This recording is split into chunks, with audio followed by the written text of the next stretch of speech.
Good evening, everyone, and welcome to Talk with the Titans, live from London, UK, all the way to the US of A and worldwide. I'm your host, Kalam, and this is Talk with the Titans. On tonight's show, we've got the Rabbi Harry Rozenberg in the studios, fresh from exiting the Pharaoh's house. Shalom, shalom aleichem, Ak.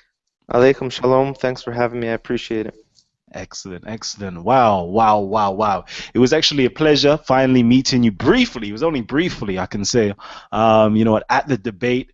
What are your thoughts, actually? What are your thoughts on the debate itself? First of all, it was definitely nice meeting you. I enjoyed that. I'm sure you met a lot of people that you were talking to that for the first time you met, right? Definitely, definitely. There was so much people, had shows with, and also, followers of the show, people that actually subscribe to the channel, view the show. I was taking pictures with so many different people. It was absolutely amazing to see, the audience that you're actually serving. So yeah, I was humbled. Right. We always have to find the good things that come out of certain events. So, networking is always great. So that was good. That's right. And for everybody who's actually just tuning in right now, please, please, please hit the share button, hit the share link, just hit it, and let everybody know that we're live right now. We've got the Rabbi Harry Rozenberg with us in the studios right now, and he's got, a host of things that he would like to discuss with us. For those of you that don't know, Harry Rozenberg, Rabbi Harry Rozenberg was the one who went in the debate up against Polight, against various different topics. So, hopefully we can get a nice run through of it.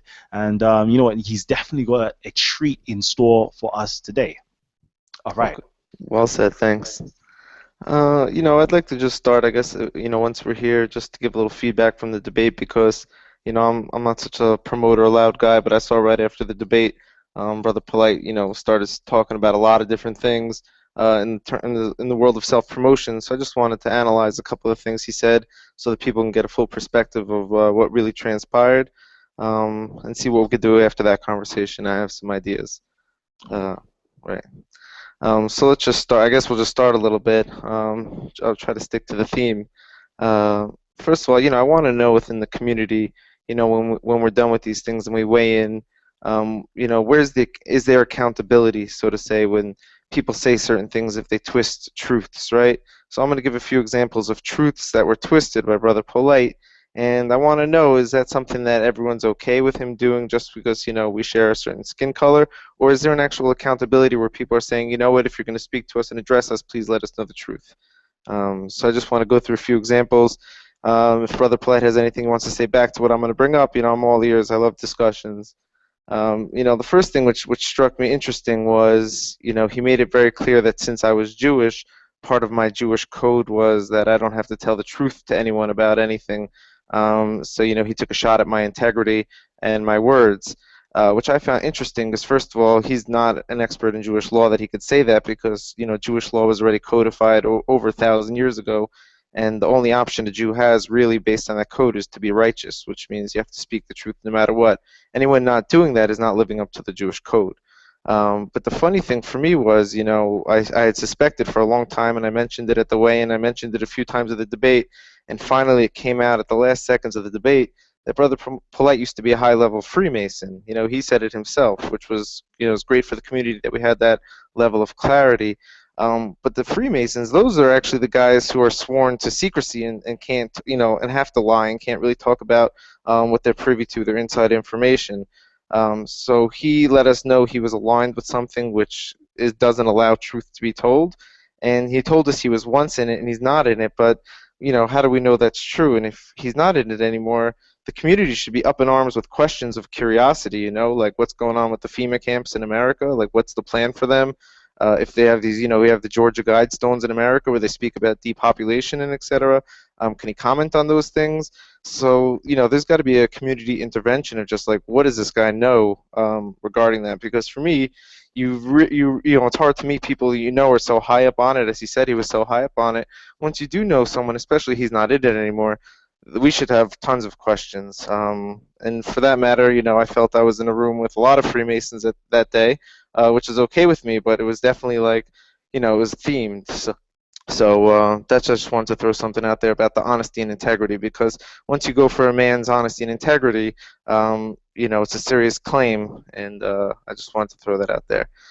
Secondly, so speaking about honesty and integrity, I saw that it was, a little bit of twisting the truth. I just wanted to be clear here. He produced a DVD, and on the DVD, he makes it seem like I was afraid of him, so I had to cancel a round because I couldn't hold my weight with him.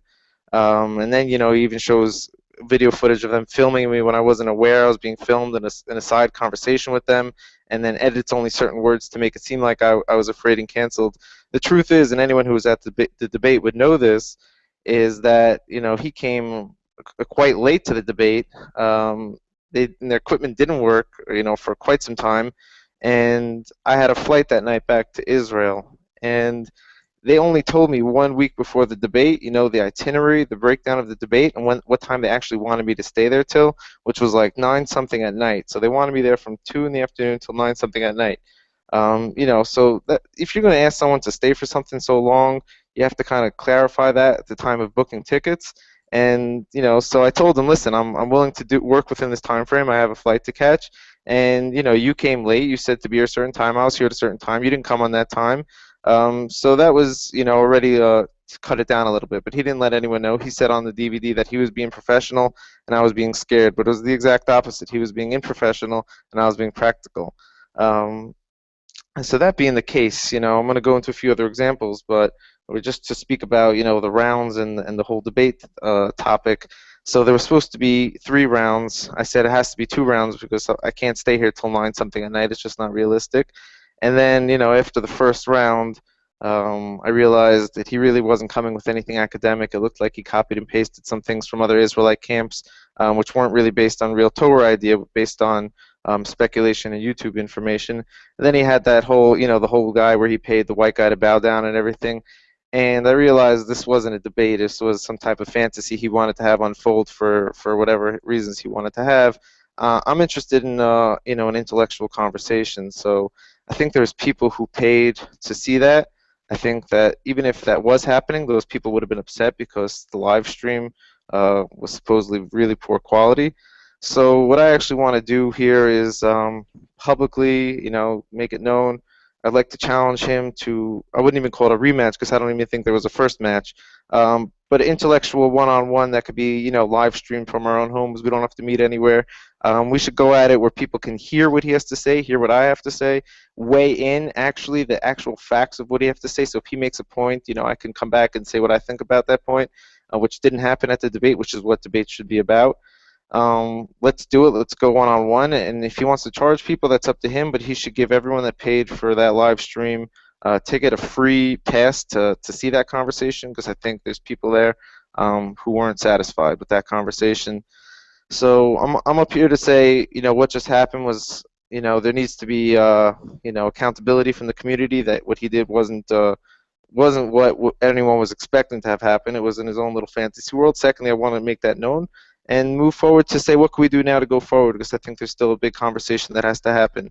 For example, his second round, he basically turned his back to the audience and read from someone else's work, some scientific things. And when you looked at the face of the audience, it was kind of going over everyone's head. Some people were dozing off and snoozing. People were there for a long time. At the end, he showed a few pictures that showed, Egyptian symbolism and science, and everyone roared.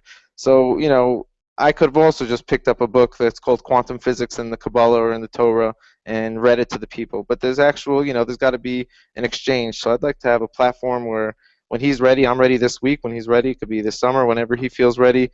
We owe it to the people to really go at it. So that's what I wanted to say on that. Once I'm speaking, I just wanted to give just 2 or 3 more examples of where there was divisiveness going on here. So I noticed he kept trying to, he tries to play it against the whites versus non-whites or whites versus dark-skinned people. So on the debate, he says to me, I came with a few security guards, which I didn't even ask for. A friend of mine just sponsored and got it for me because he was nervous for me. I didn't believe there was something to be nervous about. So Brother Polight says, I got these security guards because I'm scared of the people in the room or something. It made it seem like I didn't trust, people of the African diaspora. And I'm like looking at him like, this guy's got a bulletproof vest on. He's got like 15 something bodyguards standing around. I'm like, who is he to tell me, I can't have 4 people there just for my best interest? When he, who was he scared of? He wasn't scared of me. So that was just like a little silly to me. It turned out I only really needed my security for that crazy white guy that he paid, who ended up growling at me and making, cursing and getting in, trying to get in my face, etc. So that was just a little intimidating, which I find ironic. Um, and secondly is he made it seem like I didn't I ended up doing my own live stream to a few people in my community, just a handful of people. It wasn't too many. But he made it seem like I didn't want to trust his community or go. He tied me not wanting to do that with him to his whole community. But the truth is, I'm a nice guy. I didn't want to say anything to him. But once he's race baiting that, you Google his name, he doesn't have the best track record of honesty with money necessarily. And I'm not trying to make a hit here, but I know people don't want to give him for my community their credit card information and whatnot because they don't know if they could trust him with that. So I didn't think that that was a scenario to turn into a race game, but once he's going to go there, I'm going to have to be honest and just let him know why we were doing our own live stream, or why my community was into that. So that's, basically my way in. I apologize to the people who paid that they didn't get to see the full show, and that's why I'm putting myself out there. I don't need any compensation from anyone. I'm willing to go out for a real debate against him online, on anyone's platform, or meet again in person. With just us two in a room, a moderator and a camera with mics, and that's my piece. Okay, thank you, Harry. Thank you. You know what? I just want to, backtrack with you a little bit so we can get some clarification for everybody's sake. So you're saying to me that you got the itinerary a week before the actual debate. Yeah, I mean, I got the itinerary 7 days before the debate. When I was speaking to these guys months ago, it was like, all right, we'll send it, we'll send it. He sent some topics to me maybe a month ago. I sent some topics back to him. It wasn't solidified. I kind of knew what topics would be in, but I didn't know about 1 round, 2 round, 3 rounds. Here's how it's gonna go. So while he was preparing and doing all of his stuff, making his PowerPoints and stuff, he gave me 7 days to do that, and I'm like traveling from Israel to America in the middle of that whole thing. I have a life and etc. So I didn't think that that was ethical or fair. We were supposed to have a signed contract about even the itinerary. We never even signed anything, so I have no contract with these guys. Even so legally, they're not even really allowed to use my image or my name right now. I don't really care because I believe that the message I drew a line in that room. I believe that'll have a good ripple. But at the very least, if I was a good businessman, I'd say, if you want to use my image, give 10% of these proceeds to the community that we were debating in for community gardens or something like that. But I'm not going to go there with them. But yeah, I got the itinerary 7 days before what the topics and the rounds. And it said from 2 to 9 o'clock. And what stage did you actually book your ticket to go to America and to depart? My ticket must have been booked probably 2 months ago or something. Okay. Yeah. All right. And you was flying out the very same night, basically. Yeah, actually, I think I booked my ticket. I flew out that night because you know what? What I did is, people made it seem like they knew everything that was going on, but when you start talking about Freemasons and the powers to be and central banks and stuff, you don't want to stick around. People who get on stages and talk about that don't make it to walk away from that always. So I wanted to be in and out, say my piece, go back to where I felt that I was safer. And that was my strategy. If I would have known they wanted to keep me there till that late at night, I would have booked my ticket a different time. Okay. But yes, I think it was definitely a month before I had my ticket booked. Could have been, I believe it was more though. Excellent. And what time did you actually leave the vicinity? I don't know offhand. I believe I left it in the eights. Probably, actually, I did stay probably closer to even 9. I believe. I Okay. left. But so we could have got a lot done, but it started so late. They weren't prepared. They didn't have their computer. They had to run out and buy a different projector. The projector they had wasn't designed for the laptops he brought. And it was funny because Saneter blamed it on me. He goes on the microphone to everyone. He's like, "Listen, Harry, I told you to set up your computer and you didn't. Now it's taking him time to do it." I'm like, this had nothing to do with my computer. Like, you guys are the event organizers. You've done this before. You've been here. You should have had this all down pat. You should have done a dry run. You should have for sure had microphone on me so the people listening on the live stream could hear what I have to say. It was just, it was like you've done this before, so you're either intentionally botching this, or it's just, you take people's money. You got to be considerate for the whole thing. Okay.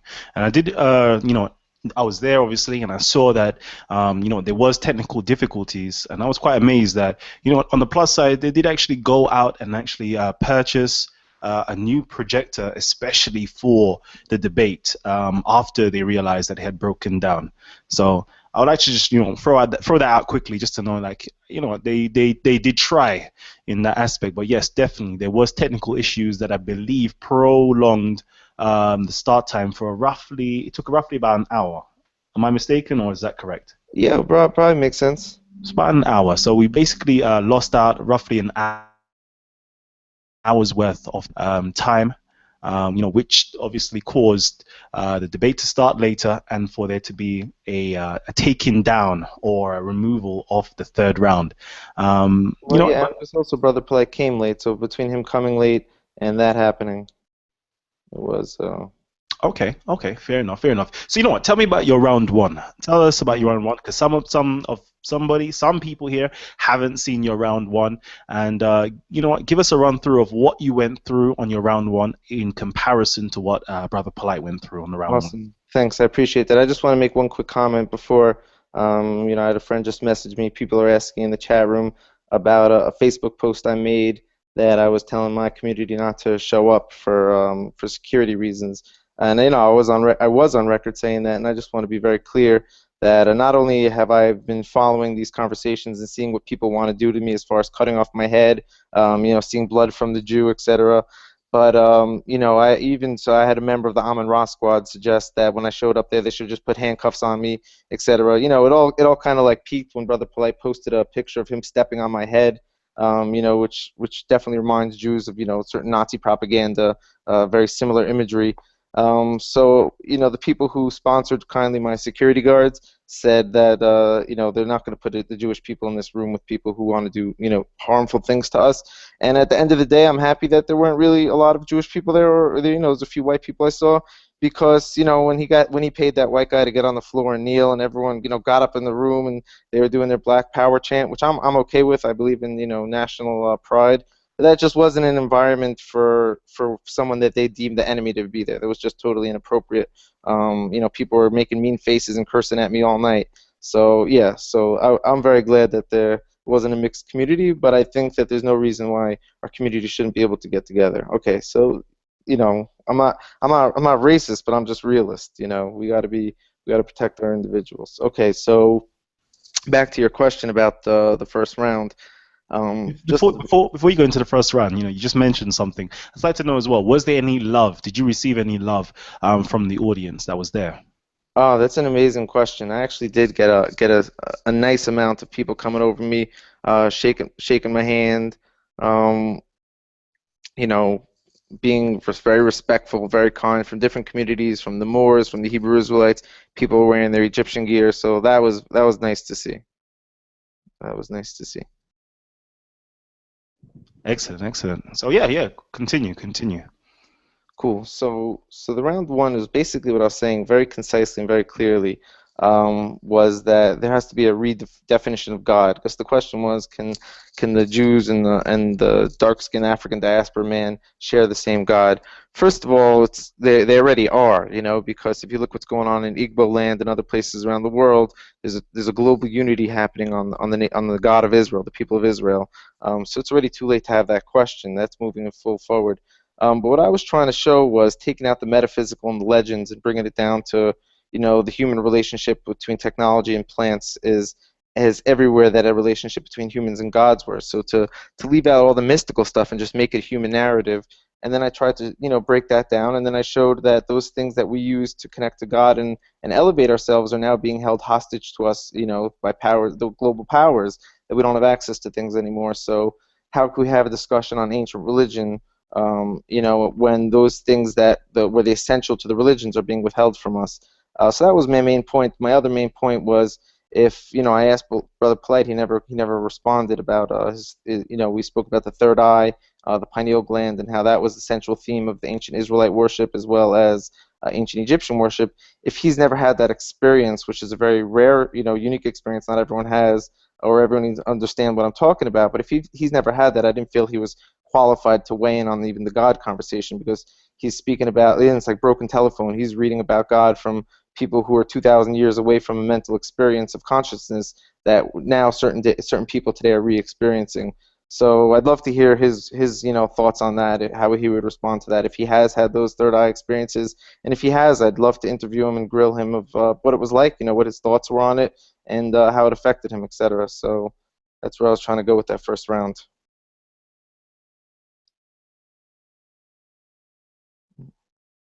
And let me know he's round in comparison to your round. What was he explicating in his round? Right. And was it academic? Right, that's a great question because I have also some people, members of the Amun-Ra squad who are known for integrity and accountability, are on record saying that his work was scholarship. His first round was scholarship. So it's interesting to me that they said that because I felt like he wasn't really being so academic with dissecting the Torah. It looked like he was picking works that were already done by other Hebrew Israelite camps, which are available on YouTube for everyone to see what they don't like about white Jews or the Torah. So that was like, okay, that was a good copy and paste in my eyes. It was nothing new or original. He did show a picture of him going to Jerusalem and made a whole emotional statement about that. I mean, you could live in Jerusalem your whole life and still not even know what the God of Israel was really talking about. So that was kind of irrelevant. It was a little bit, that was like, okay, this is a show, he's trying to ride the emotions of the people, etc. And and it was funny because my first round, I said, all right, it was a big deal. He never went to Egypt. Then he went to Egypt, and then everyone was like, oh, he went to Egypt. Okay, it's good now.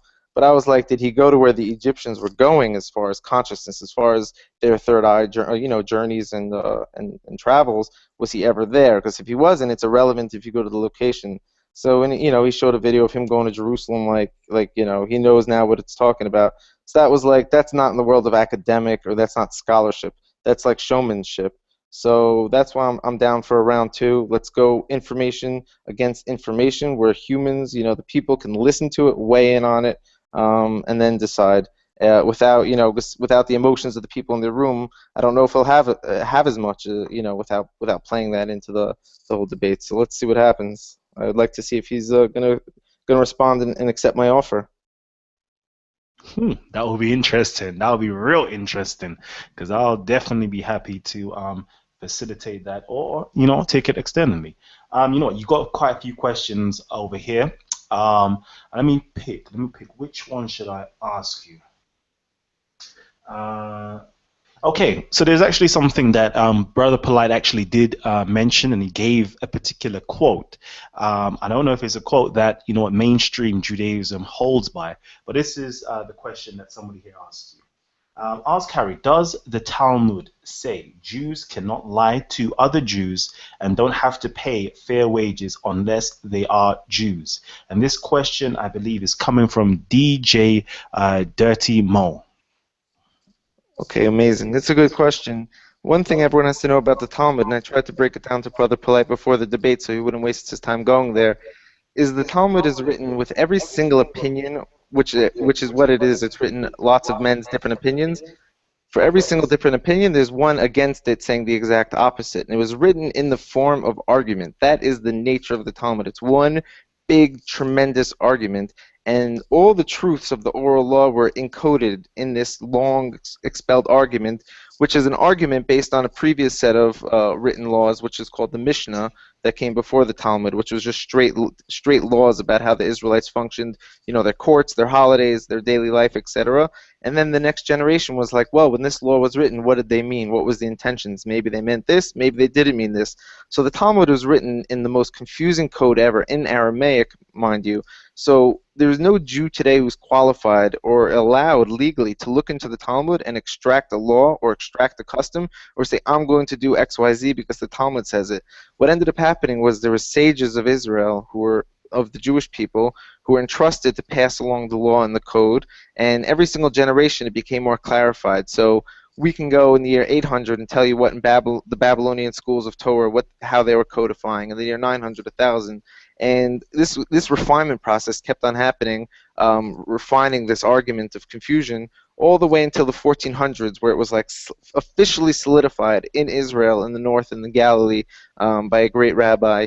It was called the Shulchan Aruch. And in this book of code, there is absolutely no room for a Jew doing something harmful or evil to someone else. It calls upon us to be righteous. This is the final version of the code. So there is no excuse for a Jew to do something bad to another person in the world of finance or etc. And if a Jew is doing that, he should be held liable according to the courts of the world or according to human rules.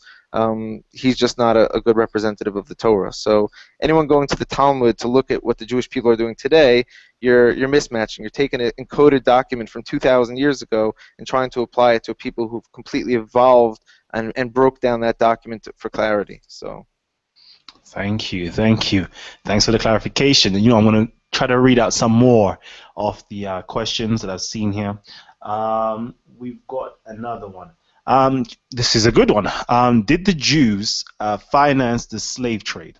And this question is coming from... Unfortunately, I don't know who the question is coming from. I do apologize if I've missed out your name.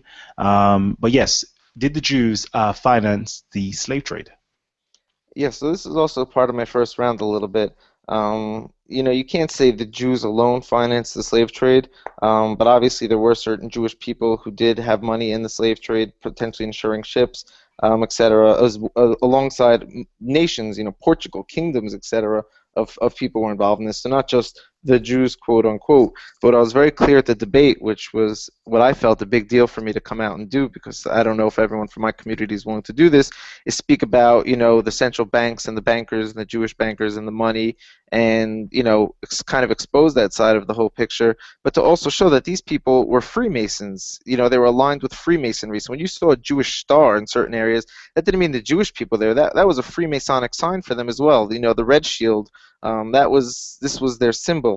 So I said to Brother Polight, and anyone else, if you want to show me any time a Jew did something, high level wrong with their money in these certain regions, you have to let me know what secret fraternity they also belong to, because they may not have been aligned with the Torah or showed allegiance to the Torah, and their children showed that to be true when they married barons and baronesses from other parts of Europe. So, and I even broke it down spiritually how we view these people, these souls of Israel who act wicked, etc., that we believe that they're from the mixed multitude. They're not from the people of Israel. They don't have the same spiritual root, and our battle now is filtering them out. So what I got on stage and I did is I drew a line, and I said on one side of this line is going to be truth, and one side is going to be falsehood.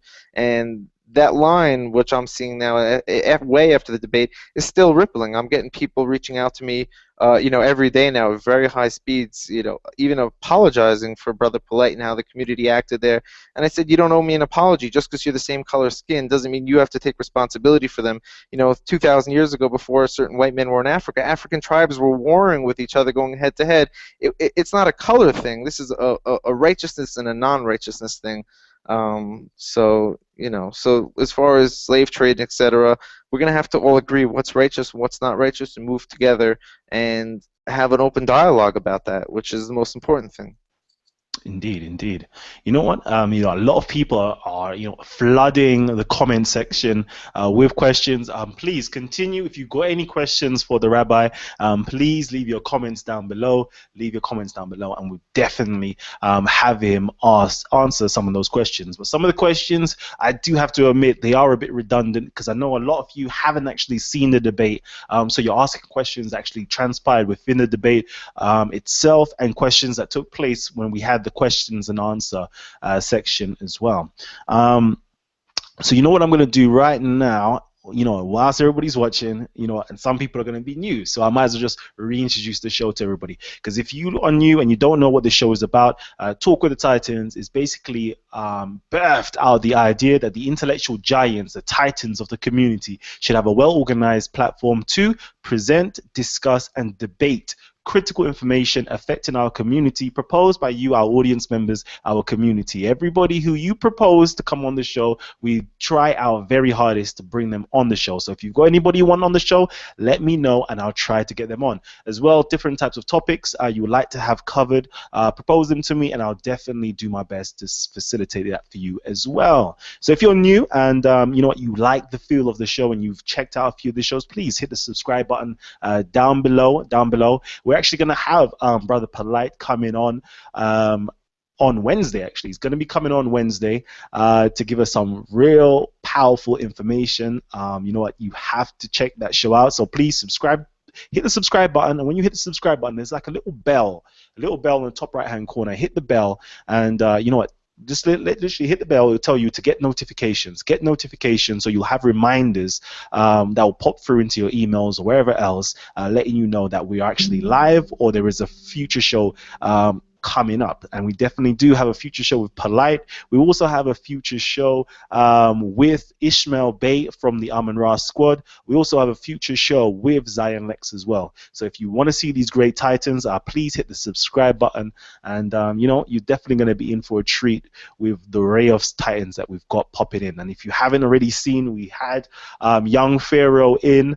You know what, last week we had young Pharaoh in, and we also had Anka Kek in, where we had a little debate going on as well. So yeah, hit the subscribe button and definitely tune into these great and amazing shows. So Rabbi, you know, we've actually got Polight coming in on the Wednesday. So if you had an opportunity right now to say something to him, you know, what would it be? What would it be? What would you say to Brother Polight? You know, I'd say to him, let's see if he's willing to go information and information against me. I didn't feel like I walked into a debate. I felt like I walked into, you know, some worship session that he was planning for his people to, you know, to reclaim some type of ego for himself. But I didn't feel it was fair for the people. So before we even have a conversation, let's have a transparent dialogue between ourselves where we could throw out our truths, and then there could be an actual moderator weighing in on them. That never happened yet. So that'd be my first thing, how he would feel with that. I have a feeling he may not be into it, but I would love it if he is. Secondly, I'd ask him just to be honest with his community when he weighs in and says things. You know, he should say actually what happened, what transpired, because what happened at that debate, you know, that's not just going to disappear, and I'm not going to disappear. I'm moving forward with, you know, with the global redemption of Israel. We have nations building together. We're doing things. So when he's going to try to advance himself in the world, it'll always be a stain on himself that he wasn't being exactly accurate with his words. He was twisting his words for the sake of his ego. For, I don't know if he's subconscious or self-conscious, whatever the words are. I'm not here to knock him, but let's be men of our words. Let's be honest. Okay. You know what? I've actually got a question here from my brother Josh. Let me just quickly post it right now. 1 second. You know what? Because you know, Polight's round was quite. Polight's second round was quite intense for those people who were there at the debate. And Rabbi yourself, I know you observed the debate. What are your views, actually? What are your views on the Commission or the Kemetian or the Kemet science in general, and in particular what Polight presented on that night? Awesome. Yeah, actually, I don't know if everyone caught it, but Platt actually said, you know, so for all these scientific truths and wisdoms that you're finding encoded in these emojis, so to say, on the Kemetic world, he says you're going to find the same things in the Torah, but just in letters, not in images. So, like, he said it for me, because we know all the truths of the sciences are also in the Torah, but what I was trying to get across was the nature of ancient Egyptian worship was when they had access to this technology of plants and the mind and information, they solidified it around the God-man and created castes and, you know, their priests and their elite and classes, where it wasn't something that the humans had. It was something that the upper level, you know, king-like people had. And the purpose of the people of Israel was to liberate that information. So I was saying we're speaking about the same thing. We're still in a situation where these things we don't have access to, just like in the time of ancient Egypt, and the redemption of Israel, which we're trying to all, you know, the Hebrew people, the people of the Torah are trying to manifest, is about liberating that information. So it wasn't like I have the information and yours doesn't. They both had very powerful information on the nature of humanity and how we're supposed to live. I think the Torah is a living, breathing version. The Egyptian one's still on a wall. I don't believe has been decoded fully, and it wasn't designed for the masses. So that's my opinion on the Commission sciences. I was able to show that, you know, chemicals relating to the pineal gland are extracted from plants that we say were what certain gods of Egypt were born from. So I was trying to say that there's nothing really mythical or metaphysical going on. There's just states of consciousness that are induced by certain plants with like lock and key mechanisms of the brain, and the Egyptians worshipped them and kept them in their classes and used it to empower themselves. That was a very basic breakdown. Hmm, All right. You know what? Did we get to see a round two? No, we didn't actually get to see what happened. What happened? After Polite's first round, after your first round, what happened in round two? Why weren't we? Why didn't we have the opportunity, or you chose it best for us not to see your slides? Hmm. I mean, I came in there hoping, that Brother Polite would actually come with integrity. But once he had that angry white guy cursing at me and threatening me, and I was just like, this is so insane. My information is not, it's not worth coming here for this to do this. If this is what the room is going to be like. So, a side of me kind of feels bad because people did pay, which is why I'm willing to go this week, tomorrow, Wednesday, whenever Brother Polite's ready, on the air where it could just be me and him and a moderator. We could show our PowerPoints, we could speak, and people could listen and weigh in. I'm going to be there. I'll be ready to do that because the people deserve it, and there's not going to be any distractions that Brother Polite could use to leverage potential momentum towards, saying he won or etc. And if he doesn't want to do that, I have plans. I'm launching all this information, the theory of reality and the science of the Torah and, the breakdown of nature. I'm launching it in a college accredited course with a few universities this summer. I'm willing to release some of that, like my second and third slide earlier on for this debate. I'm hoping he actually accepts of mine, my challenge. And that was it. It was he made it a very uncomfortable information for information to come across, and I'm just, I don't play games. Okay, okay. Um, so you say that it was a lot of theatrics, a lot of intimidation that transpired during that, first to coming on to the second round, where you felt that it wasn't conducive for the information to be received for the audience. Okay, that's interesting. That's interesting. I had a question that I wanted to ask you right away, but I'm going to quickly go straight to Son Overman, and he's going to ask this question, and then I'm going to re-ask you my one. Does Harry now realize that he came with old info? I love That's that question. What was old info? That Brother Polite was a Freemason, and that that there's powers to be keeping certain things that are designed to liberate us from us, and I actually had a plan to decentralize and do that. With I haven't seen that before. I've been following the quote unquote conscious community, seeing what you guys are talking about.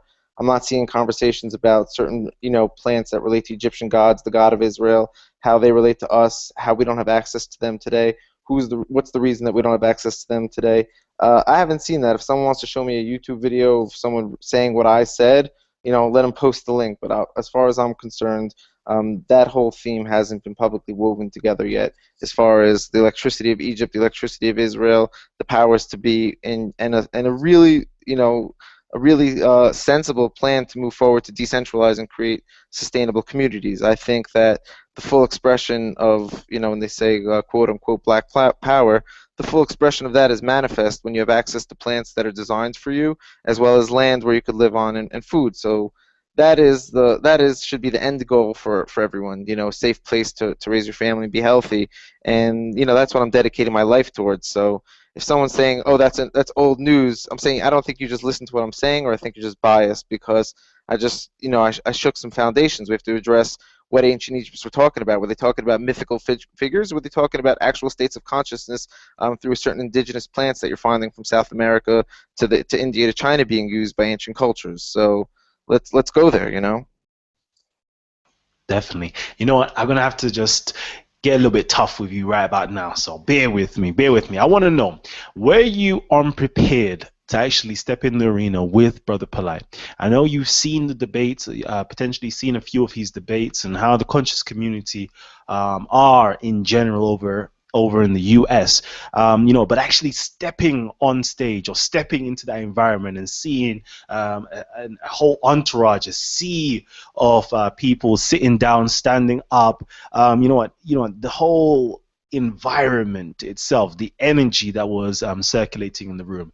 Do you think he was actually unprepared for that encounter?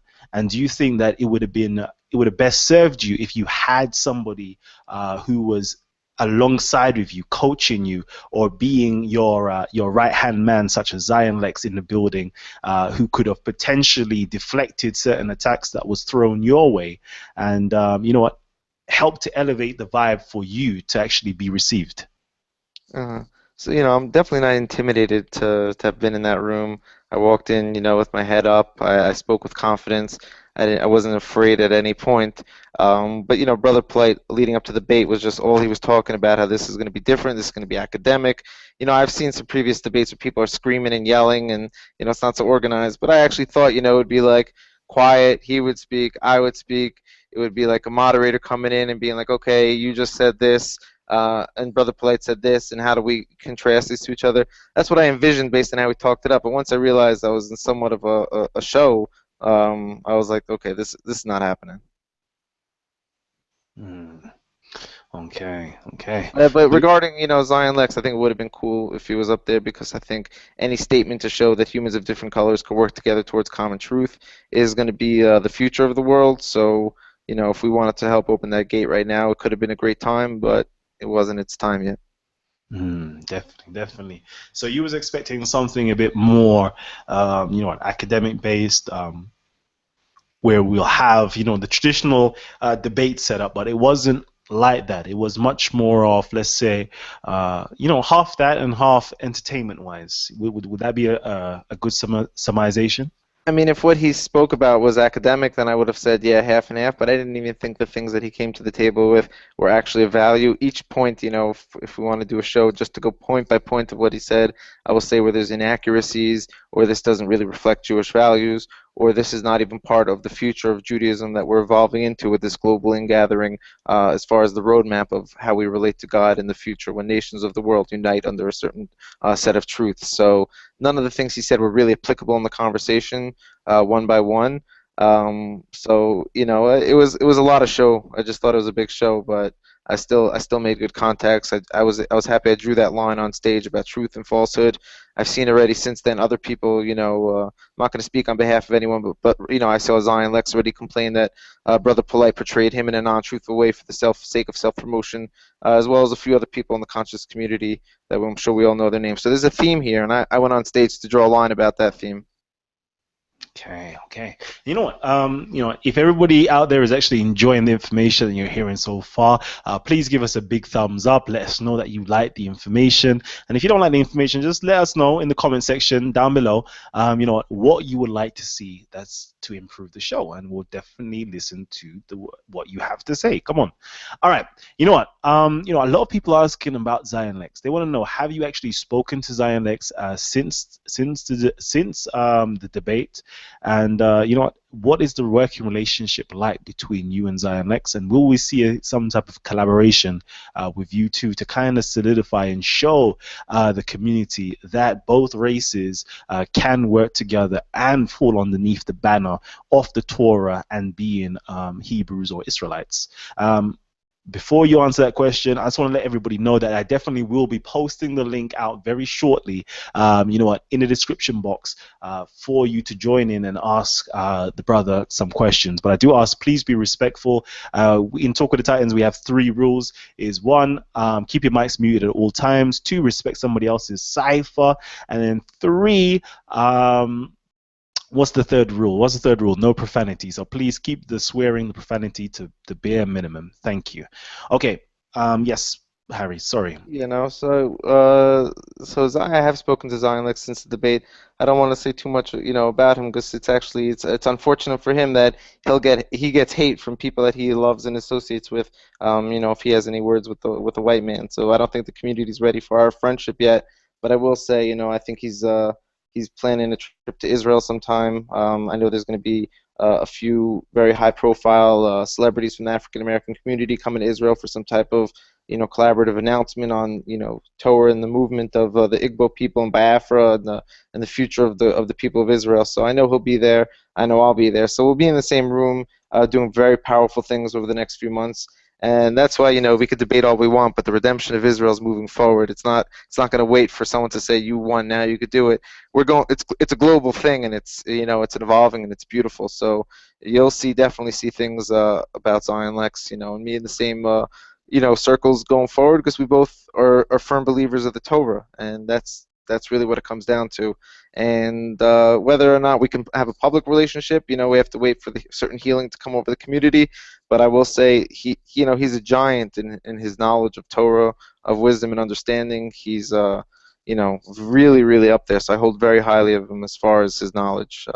He stands out amongst people, Jews, non-Jews, anyone, as far as his knowledge. So, I'll be honored to keep building with him. Definitely, and I hope to.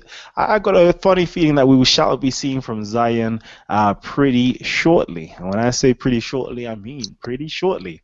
So yeah, if anybody would like the link, I shall be posting it very shortly into the chat room. I'm actually going to allow those of you lot who are, my supporters, who follow me on either the Facebook or Google Plus. If you message me, inbox me right away, I definitely will send you the link first.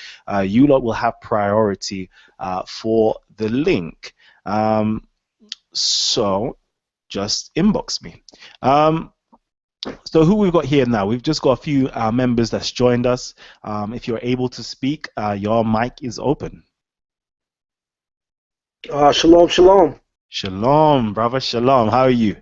I'm doing good, my brother. I'm doing good. I just caught the show. I actually just got off of work, and I just wanted to say something briefly. You sat down with Polight post-debate, and he did an interview, and of course, you did the right thing. You asked a fair and objective question. You asked him if he was still running after the fact, and he actually, for the first time live on camera, agreed. He said, yeah. He said, if there was a plague, wouldn't you run?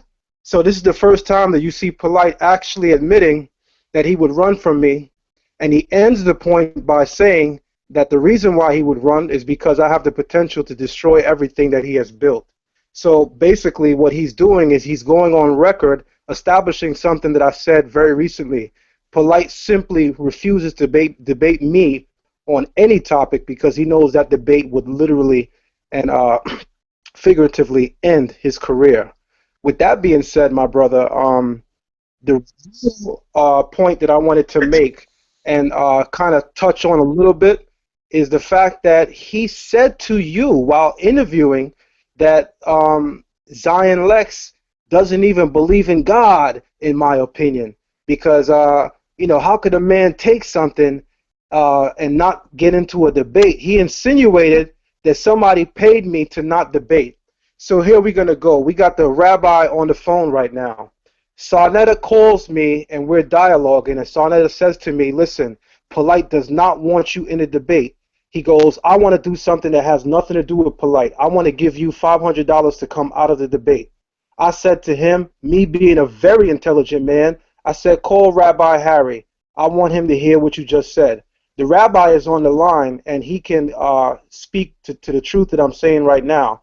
We called the rabbi, and Sarnetta repeated the words again as I told him to. I said, Sarnetta, repeat what you just said to me. And he said, I'll pay you $500 if you come out of the debate. Polight does not want you in it anymore. He feels that you're too turned up, you're a little too rude and aggressive, and he would rather deal with the rabbi.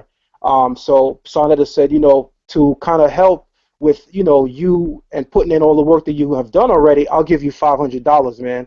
And the rabbi can bear witness that I said no. And I turned down that money, and I said, you know what I will do, though? I said, I will gracefully bow out. I said, I'm not going to beg Polight to debate him. That's not even my character. I said, what I will do is gracefully bow out, but you can keep your money. So Polight interviews with you, and he says the lie that Zion Lexx actually took the money. Mind you, y'all know how blatantly disrespectful I can get when I get ready. So what did I do? I released a text message of me speaking with Sarnetta about this issue, and I said to Sarnetta, I thought you was a stand-up guy. How could you allow Polight to insinuate on video that I took that money when you know that I turned down that offer?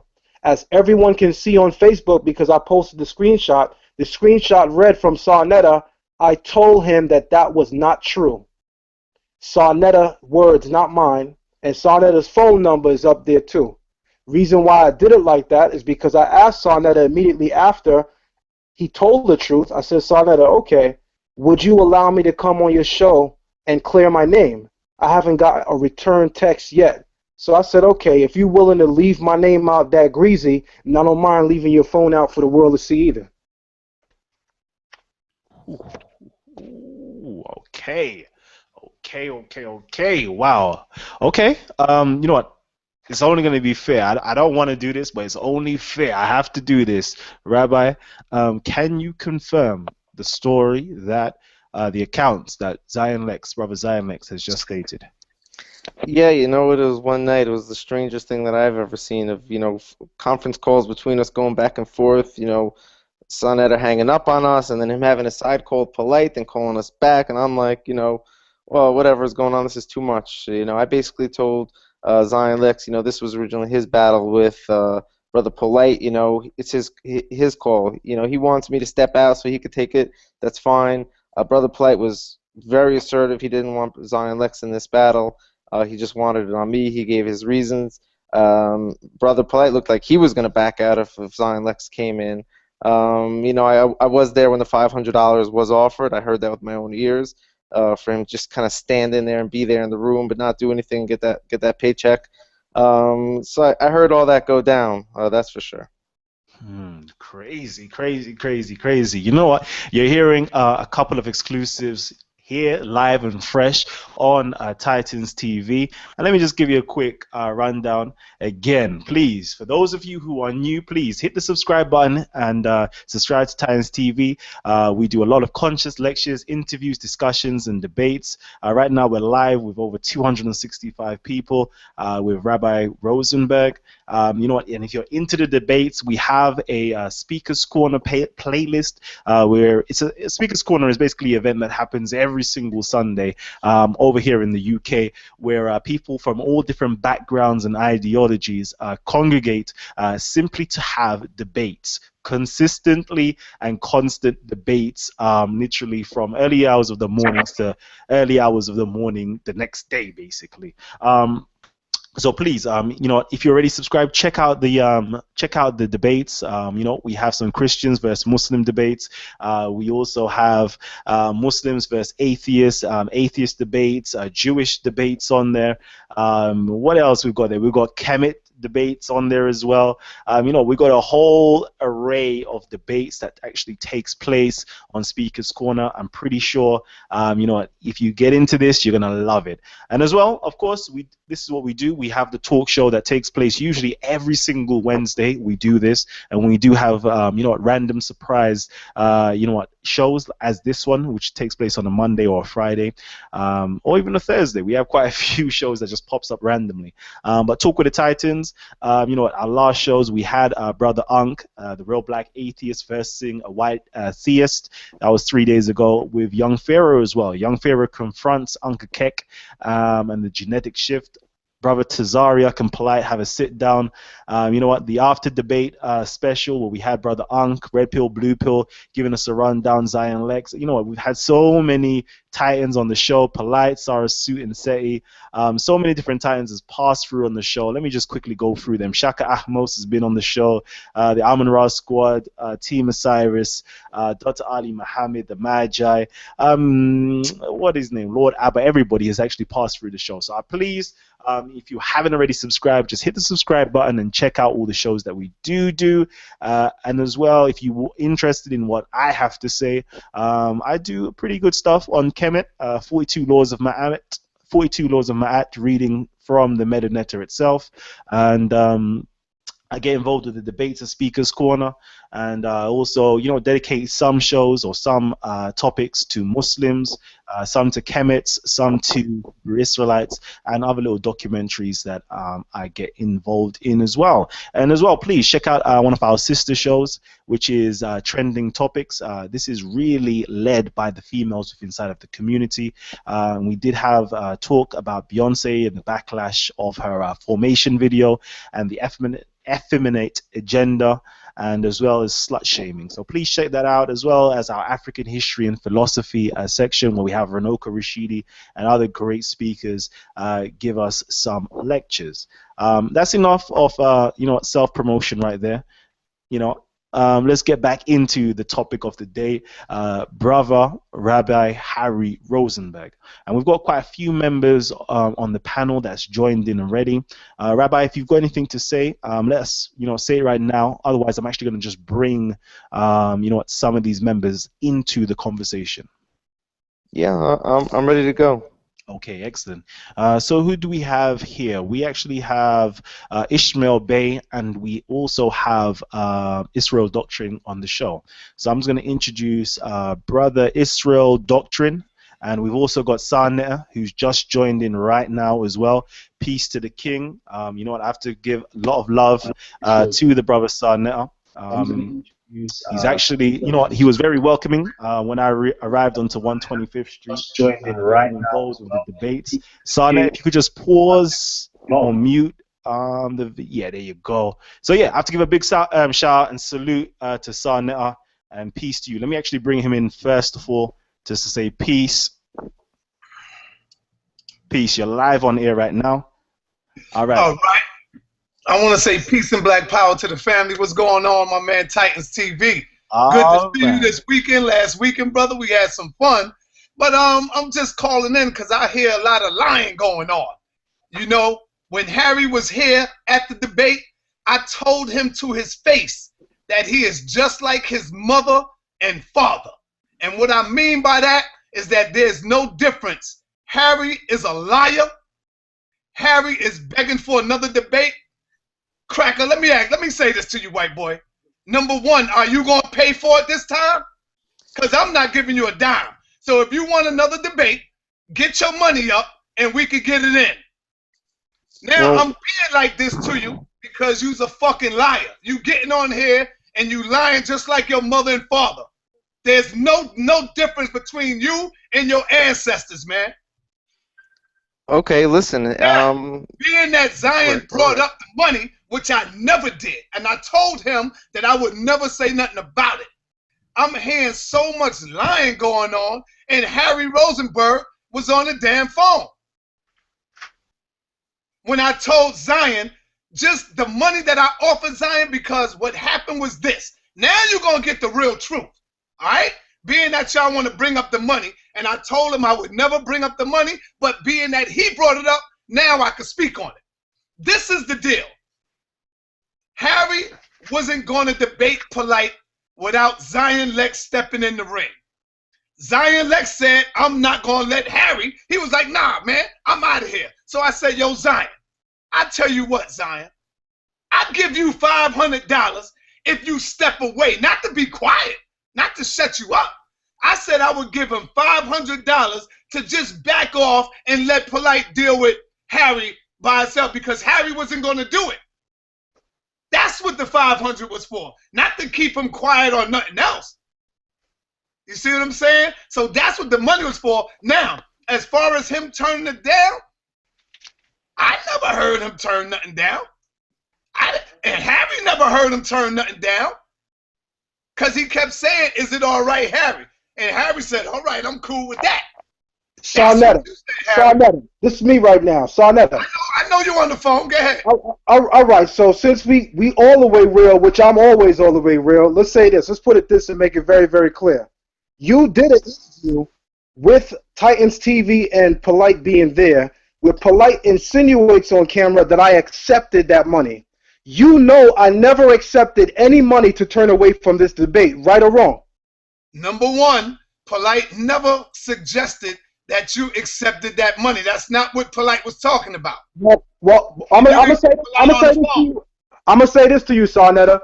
That has to be incorrect because all you would have to do is look at the comment board right now on this video. People are saying that I accepted that money based on what Polight said. Show me one comment where Polight said you accepted the money. Show it to me. He insinuated it, and that's why people question my integrity. That's not what he was talking about, man. Well, what was he talking about? What he was talking about. Bring Polight on there. He can clear it up himself. Polight is somewhere on there. Let Polight get on. Polight never talked about no money. As far as giving you no money. Okay, so let me ask you a question now.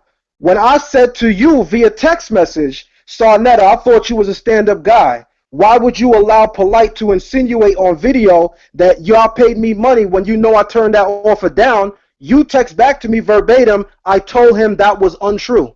Yo, listen, and when I said that, Polight caught me and said, yo, what is he talking about, son? And you caught me when I was fucking just waking up. So Polight is like, yo, what is you talking about? I never talked about Zion getting money. And he said the same thing, show me. And I looked, and I said, you right. And he said, how the fuck I know what Zion got? All right, Sarnetta. You're right. Because Polight don't even know nothing about that. All right, but Sarnetta, we all know this. We all know this. There's power in suggestion. And the way that Polight said it, it kind of came across like I accepted, not just money, I accepted anything from y'all to turn away from this debate, which is untrue. Sarnetta, you know that I came at you hard wanting to get in this debate. And you know that Polight did not want me in this debate. Let's at least keep that real. The reason why Polight didn't want you in the debate, Zion, it ain't got nothing to do. Listen to me and hear me out. Believe me, it don't have nothing to do with him being afraid of you. It has everything to do with you just being disrespectful towards the debate. Like, you know, every time y'all get into a debate, it turns into a wrestling. He don't want to do that. And I damn sure don't want to do that because it messes up the platform. If we can't just go into the debate and deal with the information, then we wouldn't want to do nothing. We don't want nothing. We don't want to do nothing like that. All right, and I can understand. Deal with the knowledge, brother. And if you can stay on the knowledge, how many times I said to you, Zion, stay with the information. Leave the bullshit alone. Just stay with the information. Now, let me ask you, Zion, how do you feel now that Harry went up in there, got his fucking boat rocked? Because I asked you before when you said that, oh, Harry could take on Polight. When you see the stupid shit that Harry went up in there with, thinking that our people is fucking little kids. Do y'all know about the pineal gland? I'm going to teach you something now about the pineal gland. Harry didn't know what the fuck he was coming into. He talking to us like we some damn little kids coming out of the first grade. The pineal gland. You also brush your teeth with fluoride, Saneter? Come on, man. Our people do all of that, man. Harry, you just like your mother and father, man. You just like your mother and father. Hey, You're a liar, and the truth is not in you. You know what people do when they say someone's a liar? They give specific examples. You's a liar, and the truth is not in you. You hear what I just said? Saying that I bought a damn Benz. When I bought the Benz, Harry, I had Benz stacking on the Benz way before the debate, Harry. Way before I even met you, Harry. That shit been in the picture for my birthday. I didn't know you didn't close on it. I didn't know you didn't close. Did you? Long time ago. I'll give you a mazel tov if you got it. Come on, man. So what if I did get it? How many bins you get? Yeah, you know what? So what? Did get it? I walked out of that stage, and you're calling me out for getting a silver spoon in my mouth. The few $100 you gave me, the few $100 you gave me for that debate paid for my rent that month. You know what I'm saying? So I'm right, because everything you got, Harry, you got it through bloodshed. All right, you was born with a silver spoon in your mouth. You raped, robbed, pillaged African people. All right, your mother and father, they financed the goddamn slave trade. Come on, man. Stop acting like you owned and you work hard for everything you got. Yeah, you raped, robbed, and murdered black people. No, that's not the only black people. No, that is true. No, that is true. Nope. The truth is not in you, Harry. No. You don't want another debate, because next time I'm gonna bring in the general. We ain't playing no more. Let's do it.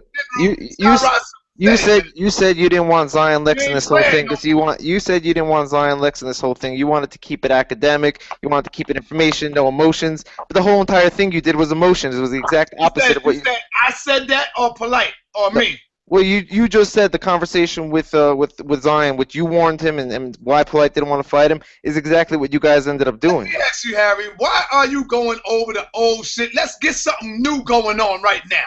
What's up now?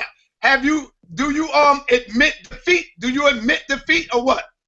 No, not at all. I think he came with really weak information. I think yeah, I think that's the case. I think we should do something real one-on-one. It doesn't have to be a money-making thing. We could do a live stream just like you and I are talking right now. I could be in my house, he could be in his house. We could show our PowerPoints on the screen, and people could listen to what we got to say. That's the way to do it. None of this emotional circus stuff. Get Polight on, Kalam. Kalam, Get Polight on, man. Give me a moment. Give me a moment. I'm gonna get Polight on. Polight on, You know man. what? Whilst I'm getting Polight on, yeah, again, if you're loving what you're hearing so far, you know, I love the controversy. Everybody's wondering, why am I not controlling this? To be honest, I love this. I love this. I can't I do love Kalam. Yeah. Can I get 60 seconds to respond to my brother Sarnetta? Definitely, you can. Just give Who's me. that? That's Zion Lexx. That's Zion Lexx. Give me a few more seconds, and I'll definitely get you in. We've also got, obviously, we've got Ishmael Bey in here, and I'm definitely going to allow Ishmael Bey to come in to have his say as well. So just bear with me 1 second. I'm going to get Polight in. Zion Lexx, go ahead. I'm going to get Polight in. All right, thank you very much. One thing I'm extremely happy about Sarnetta jumping in on this show right now is that brother literally just cleared the air. You see, people that watch that video interview on Titans of TV, they assume based on what Polight said, whether or not that was Polight's attention, what he achieved with the words that he said was the thought that I had accepted money or anything from y'all to bow out of that debate. And the bottom line is, I didn't accept anything from y'all to bow out the debate. I said to Sarnetta, you know what? As a man, I'm not going to chase that man. If he don't want to debate me, I said, Sarnetta, let's call him back and tell him that I won't do it. Simple as that. True. That is true. I agree. I agree with you on that. Exactly. So I'm keeping it all the way 100. I thank you, Sarnetta, for coming and clearing the air, because I have brothers that love me dearly that said to me, yo, you accepted money to leave this debate, so I'm glad that you cleared the air. Thank you for at least doing that. Yes, sir. Yes, sir. No problem. But back to Harry ass. Let's get Harry. Let's get Harry ass back on. And yo, Titans, get Polight on, brother, because this is gonna be good, man. All right, Polight is coming on momentarily. Give me a second. I was just saying, Sarnetta also insinuated that I didn't want to debate if Zion Lexx wasn't in, and that's also not true. I said from the start, whatever Zion wants, I'm in with him or win without him, 100%. I didn't falter for a split second with my confidence in that. And that is correct, Harry. You did say that. 10 minutes ago, you just said the opposite. And that was the purpose of me offering Zion Lexx some money just to step back so we could deal with you. That's all. So that is correct. Saneter, peace. What's up? This is Real Doctrine. Why you try to keep other blacks out of it, and why you let Tazariak said not let me be on the stage? Israel, get your boot-licking Negro ass out of here, man. Ain't nobody talking to you. You's a Tom, nigga. You's a fucking Tom. You's a boot-licking bamboozle, half-baked, half-fried, sissified, punkified, pasteurized, homogenized nigga. Ain't nobody dealing with you, man. Get a backbone first. Stand the fuck up. Stop siding with your fucking enemy. Know who your enemy is. Harry is the fucking enemy. I don't give a fuck about how wide his smile may be. My enemy. I don't care how soft his voice may be. See, I can say what I want to say because we did what we wanted to do to him. You see what I'm saying? We did what we wanted to do to Harry. We wanted to expose that cracker for the liar that he is, and we did it. See, if I would have came off hard on him like this from the beginning, he would have tucked his damn tail and ran. Nah, so what if you told you you're being a bully? And light fire to his ass right now. And you a fucking Tom for even siding with this bastard. You a Tom. Get your ass out of here, Israel. I could not side with anyone that shoots up the Bible. Get your ass out of here. You's a fucking Tom. I could not side with anyone that shoots up the Bible. Okay, you know, Israel, if you've got one last thing to say, I'm gonna allow you to have this space to say it right now. Well, I appreciate you having me on here. I see the controversy on here, and I know no one really wants me on this stage with all the big time players because, you know, I got them scared shaking in their boots. You know. So at the same time, Ishmael asked the question why I wasn't on stage. I wanted to explain to him the other day on his show, as well as explain to the audience here, that Saneter was trying to keep black people away because they knew if it turned into something niggerish and there was a black person around, that it would be a problem because we speak the same language as our brothers, like Zion and stuff. So like I said, I couldn't side with you know, Polight at the end of the day. He shot up the Bible. If I was a Muslim and Ishmael knowing stuff, that at the end of the day, when boy do that to the Quran, then they go try to take his head. So when Polight shot up that Bible, that was one of the most disrespectful things that he could do It's in real. my eye. It's real. I know you know that Therefore, that wasn't even a King James Bible. It was a fucking hotel Bible, man. What's wrong with you? It was a hotel Bible. It wasn't even a King James. well, You know where Harry shot up, right? Okay. Harry raped your mother. Harry raped your father. Harry raped our ancestors. What's wrong with you? But you still say Harry is your brother. Told you you's a fucking Tom, dude. You's a fucking Tom. Can I respond to this since my name was brought up before we bring in Brother Polight? Can I respond to something right quick? Definitely. All right. Well, the reason why I asked Brother Israel Doctrine if he wasn't on stage because he was begging on the show. It sounded like he was begging. He's like, Harry, can I get on stage with you? So I was asking, well, why wouldn't Harry sound so sad, like a lap dog? So I was saying, yo, why don't Harry put you up on stage? So that's how we got on that particular topic. Okay, say no more. All right, now we trying to paint the picture. I want to say that I reject something criminal or something sinister for black people to make money. Mind you, he's Jewish. Is he checking the pockets of Jews that make money? Why is he always emphasizing the fact that why we sell knowledge and we are uplifting our people and we are moving cultures and we are expanding and doing things in our community with medical centers and holistic living and trying to do things criminal, or he's trying to paint and vilify us for making money when he's Jewish and they make the money? Why isn't he answering for the crimes of things like Sir David Sassoon, who ran the opium trade and only hired people, ran dope all over the world, prostitution all over the world, and hired nothing but Jewish people? Why is he answering for that? But yet he has the audacity and the gall to sit here and try to put us and question us. I reject it. Thank you. All right, before we go back in again, I just want to remind all of our panel members that have just joined in. Talk of the Titans, we have three major rules. First rule is to keep your mics muted at all times, so please mute your mics. Second rule is respect the other person's cipher if they're speaking, no matter how much you detest what they're saying. Keep your mics muted and respect their cipher. And the third rule is no profanity. But for this show, you know what? Well, for this show, I like the hype. Technically, I like the hype. I have to just put like a, parental advisory sticker on this front for this one because I like the hype. I don't know about everybody else, but I like a little bit of hype here and there. So please try to keep the profanity to the bare minimum and only if you really have to. But yeah, let me just introduce now the Brother Polight, the Nasuit himself, to actually redeem himself, to come in and say it what it really is. Peace. Peace. The facts have to be laid out before there could be any redemption. So I don't like those choice of words. What's up, Kalam? What's up, my brother? What's good? You know what? I know this isn't customary, but I have to do this. Shout out to my brother Canada. Canada, stand up. What's good, King? Yo, New Covenant, stand up. Right. But I'm out here to experience this LA life. You know, he brings me out to Toronto, shows me love. He helps make it happen. So I told him when he comes to America, when I'm done with this debate, I fly him out compliments of Brother Polight Air and get him over here. His day one, he got to link up with Puffy and hang out with me in the studio while I chop it up with Puff.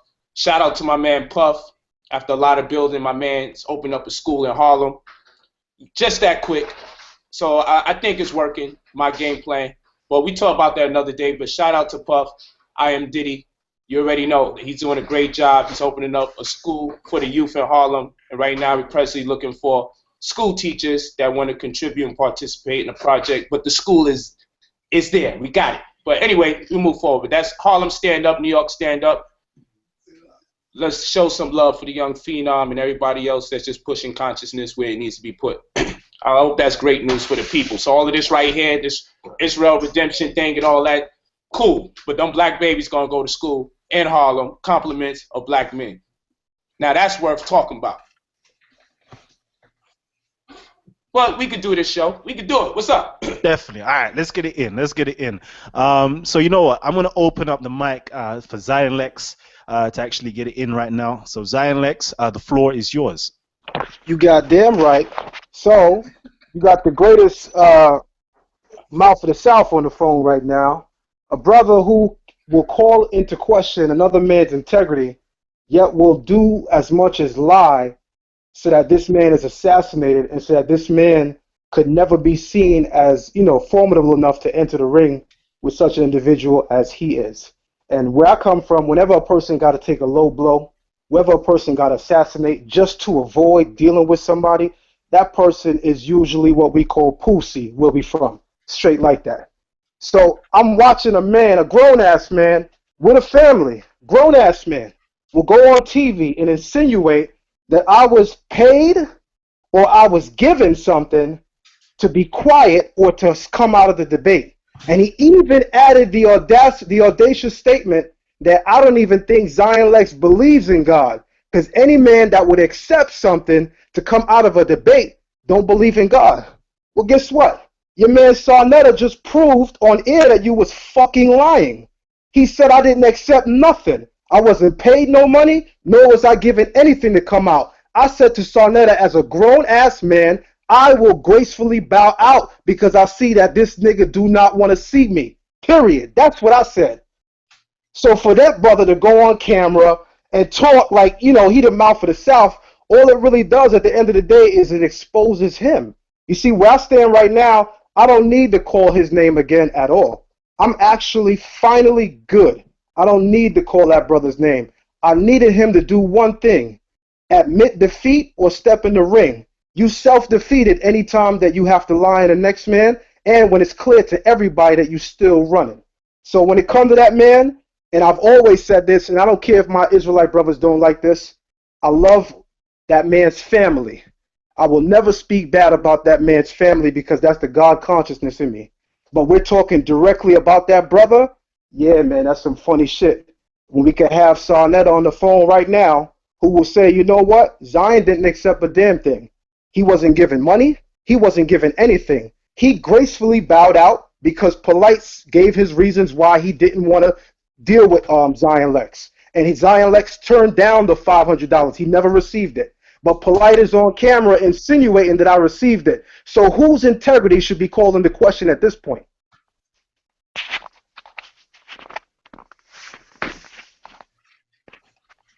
All right, so now I'm going to open up the floor to Brother Polight to respond to Zion Lexx.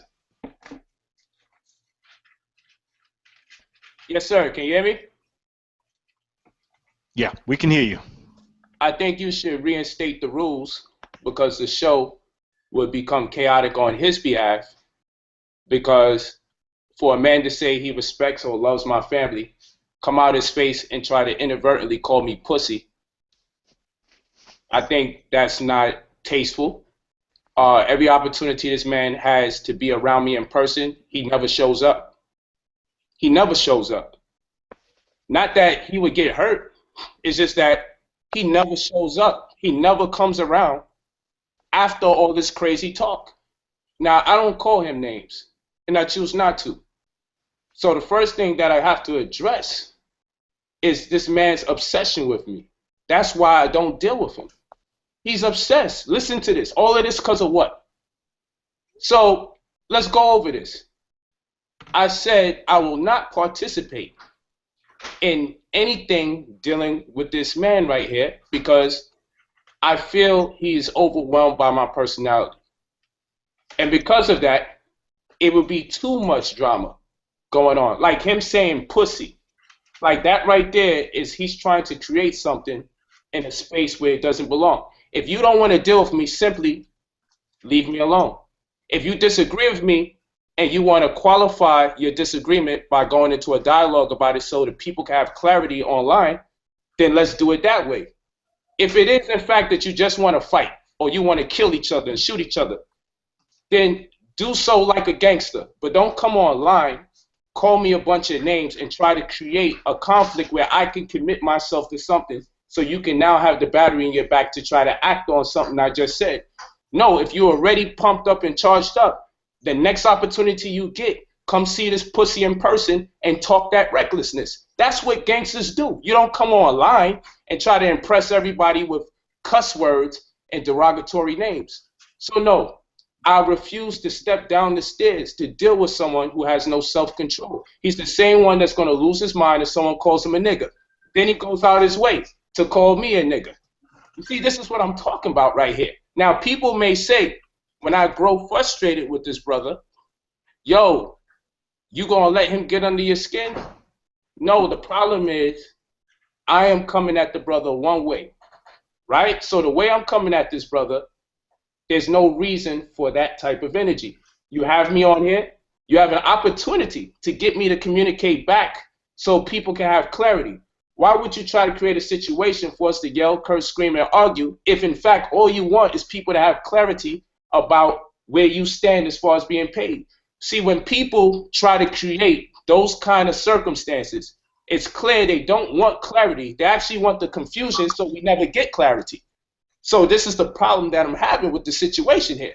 Let's give the clarity he claims he wants that I know he doesn't really want, because if he wanted clarity, again, he wouldn't try to come off so volatile as to get me distracted or for me to try to represent my manhood in a vain attempt to now do what over this computer. I can't choke him over the computer. I can't shoot him over the computer.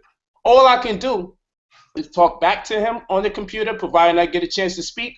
We yell, curse, scream, argue, misrepresent black people in front of this white man, and I'm going to stand on it. I'm never going to have that kind of conversation with Zion Lexx before the presence of a white man. I will never give him that grace. I would never give him that pleasure. I would never give a white man the satisfaction of knowing that he is part of an experience that I'm having with another black man, and knowing that the two of us are going to curse, yell, and scream, and with all the Torah that white man is reading, and with all the Torah that this black man, Zion, is reading, not one of them will refrain from this kind of conversation. The white man is not going to tell Zion, don't misrepresent yourself as a God-fearing Hebrew.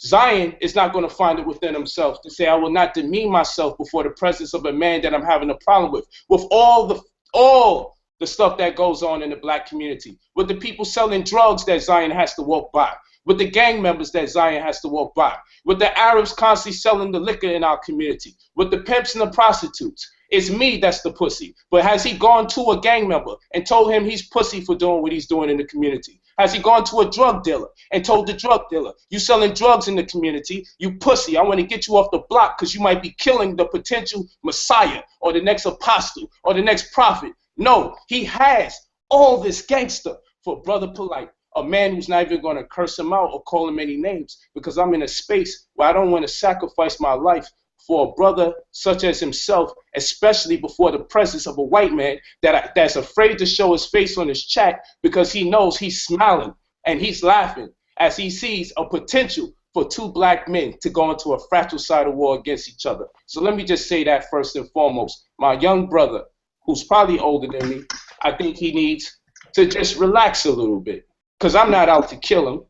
I certainly don't want to ever see him harmed. He just has to relax, and if he can't handle the conversation, let's pick it up and talk about it another time. If it's too much intensity in front of the public, then you got my phone number. You could call me. But I wish you no harm, my brother. And if I offended you, it probably you should just reevaluate it. I won't say nothing slick. So now, as far as the $500 is concerned, let's think about the $500. Let's do this the right way. Let's just do this the right way. I said I refuse to do anything with Zion. I'm not doing the debate. So Saad said, come on, don't let them throw away the debate. Try to figure it out. I said at the level that I'm on, I don't have to be impelled to be part of something that I'm uncomfortable with.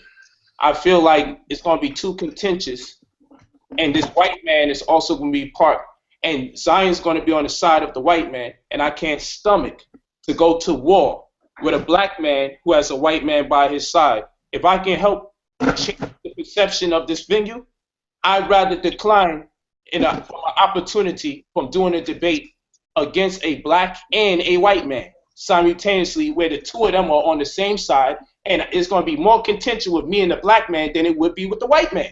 So I said, I'm not doing it. So I said, come on, Pete. I said, I refuse to go to war with a black man, and know my war with the black man is going to be more contentious than it will be with the likes of the white man, as they are on the same side. That would be insane. It would be an embarrassment to our whole community, including myself. No matter how good a job I would do, I would inevitably lose alongside Zion for misrepresenting us in that capacity for a venue. Okay, so I said, I'm not dealing with it. I'm done. So now we exchange words. It gets very complicated. We come to terms. I call Zion on the side. We start building like good brothers. We cool. We both mad at Sa. We talk to Sa. Sa not picking up my phone. I had to ask Zion to call Sa. Sa gets on the phone. I jokingly curse Sa out. We laugh, you know, and then I tell Harry and them, Sa's my brother, this is how we get. This is what Sarnetta does. Because I said, I'm not dealing with the debate. He's smiling. Sa gets the bright idea, without talking to Brother Polight, I'm going to fix the problem. It's the same Sarnetta wasn't picking up my phone because I was pissed off. I was lit. I'm like, I'm not doing it. I'm going to do it my way. I'm not doing it at all. Stop being a baby, Polight, man. You crying, Polight.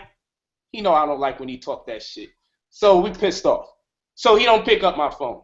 He works out an agreement with Zion. I said, what the hell you doing? He calls me back with Zion on the phone. I said, brother, how the hell you calling me with Zion on the phone? You wasn't picking up when I call you. I'm not in a state of mind to be talking to you and Zion before I talk to you about you not picking up your phone. I don't know what y'all bringing to me. You done had a discussion separate from me. I don't want to hear it. That caused problems. I said, I'm not dealing with the debate. Now what happens is Harry, Zion, everybody's on the phone again. Now, Sa made an agreement with Zion I didn't know about at the time. Okay? I told Sa I'm not doing nothing until I find out what it is. Because I can't play games like that. I need to know what it is. Because he said Zion is going to fall back all of a sudden. I said, what the hell did you do to get this man to fall back? I know he's obsessed with me. There ain't nothing in the world. So I said, only thing I can see that can make this man fall back is if you offer him some money. He said, all right, Polight, but you got to keep it to yourself. I told Zion I ain't going to tell nobody. You can't go up there and put this shit on no slide and blow up his spot. I said, I won't do that, Sa. You got my word. He said, Polight, I'm for real, man. I said, bro, I don't even want to discuss Zion. I don't even want to attack the black Hebrews when I do my debate. At most, the only thing that I said was shout out to the homies with the plastic spikes. Anybody that watched the debate? No, I showed the Hebrews crazy love. I didn't attack them because I told them I did not want to attack my brothers. And I made sure I veered a little away from certain approaches towards the Torah so I would not be disrespecting the family. If you watch the debate, you'll notice I didn't attack the Torah. I could have, but I'm dealing with this white man right here, and I did not want to do that. I wanted to display unity, and a lot of Hebrew brothers was connecting with me, building with me, showing me love, and I thought it would be treasonous after the love that they showed me and appreciation for me to turn around and tear down their holy scripture. There's a lot of growth taking place here. That's one of the main reasons I want Zion involved, because I don't think he gets it. I don't think he understands what my frame of mind is. He might not really understand where I stand with white people. And I understand that, because Polight is a paradox. So now, I tell Sa, how much money we got to pay this guy? He said, Sa said, no, Polight, I'm not putting that on you. I know what you got to do. Stick with your promotion. I got it.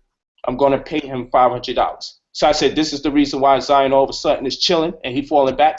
He said, yes, I made an agreement with him to pay him $500. Polight, Harry was on the phone. He heard the whole thing. I said, is Harry okay with it? He said, Harry is good. Everything is cool. So now you could do the debate with Harry alone. I said, well, all right, now you got my attention again.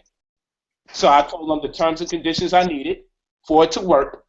I spoke with Harry. Harry was in agreement. Zion said he'll fall back. On to Zion, I had come to the realization that Zion was offered money, and that's why he fell back. This is true. He was offered money, so he fell back. Now, me, the whole while, I told Sa, I don't like that whole energy, though.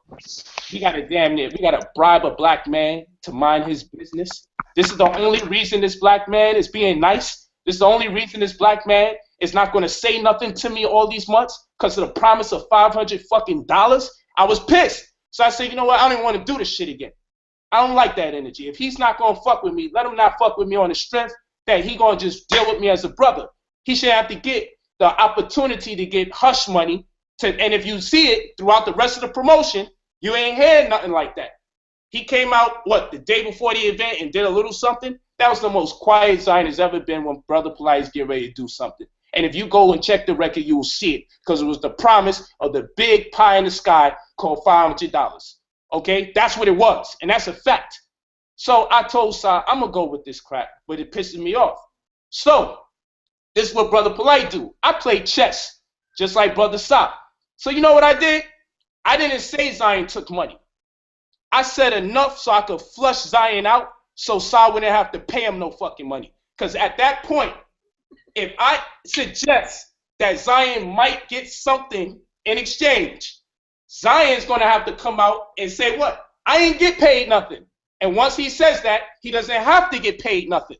So I made sure in my chess move, Zion got to come out his pocket and give this black man shit for fucking being quiet. So I foiled his fucking plans. So yes, I did go on, and I did insinuate that there's something out there that he might get, all because I ain't want Sa to pay that motherfucker shit. And now he's out of $500 and he looked like a fucking fool. That's the true story. Polight did insinuate, just so I could stop the transaction from happening. You ain't making no fucking money off of us. No fucking way, man. Fuck out of here. And I'm done with this conversation. That's the story. So, checkmate. You thought you was going to get it. All right, so shut the fuck up, because I'm back in it right now. And we're going to air this nigga out right now, because we're going to make something real clear right now. You mute his mic. Hold on. I'm muting mics. I'm muting mics.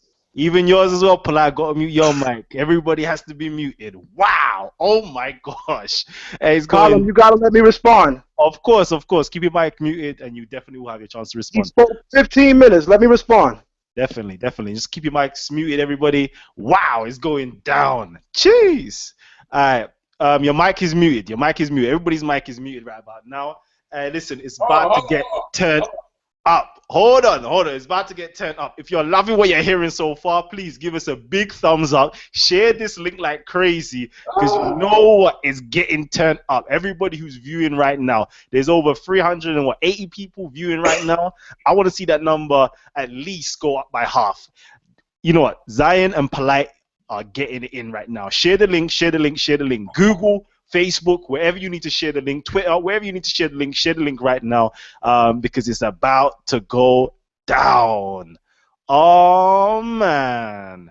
All right, cool. Now, Zion, Lexx, the floor is open to you.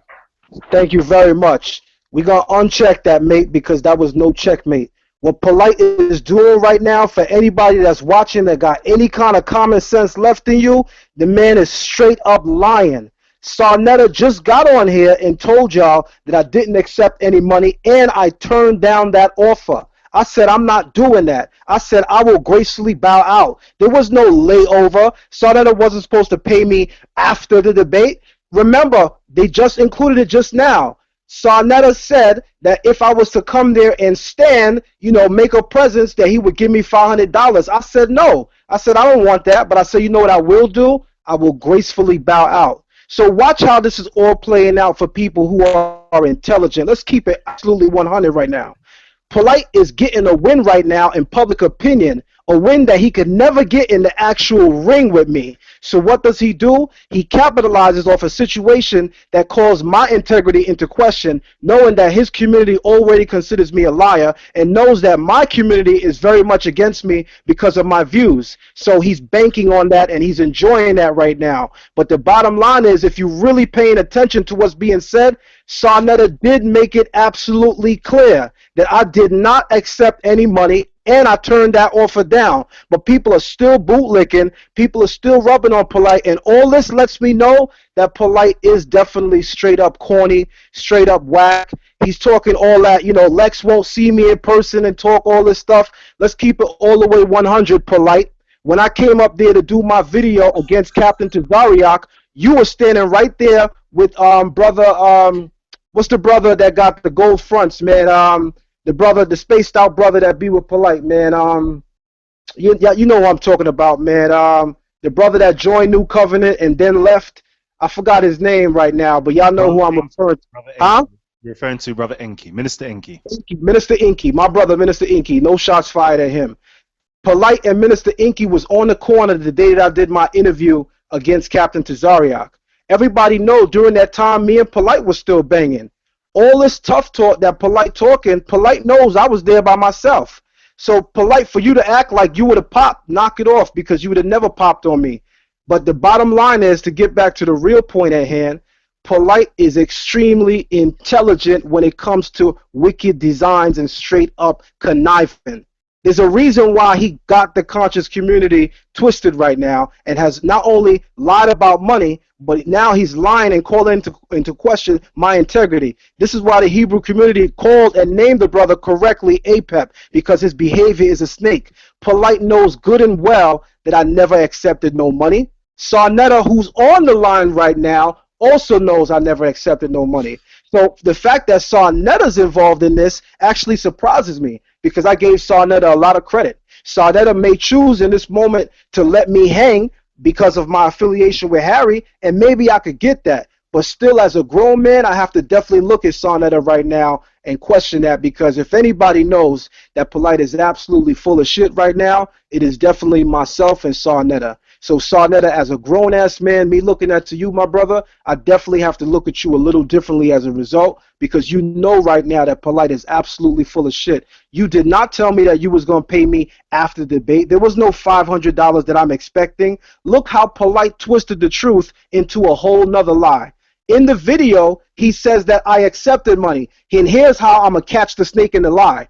In the video, Polite insinuates that I accepted something. I'm not drawing. I'm using his words from the video. In the video, he says, how can a man accept something to keep his mouth quiet? Polite said that in that video. Today, he's saying that I was going to get money at a later time. Which is the truth, Polite? Is it true that I already accepted the money like you lied and said on video? Or are you now connecting a whole nother lie, which you know when you tell a lie, you got to tell a couple more. The brother is so caught it's not even funny. I'm watching the comment board. The smart people are keying in, and of course the dumb people are watching.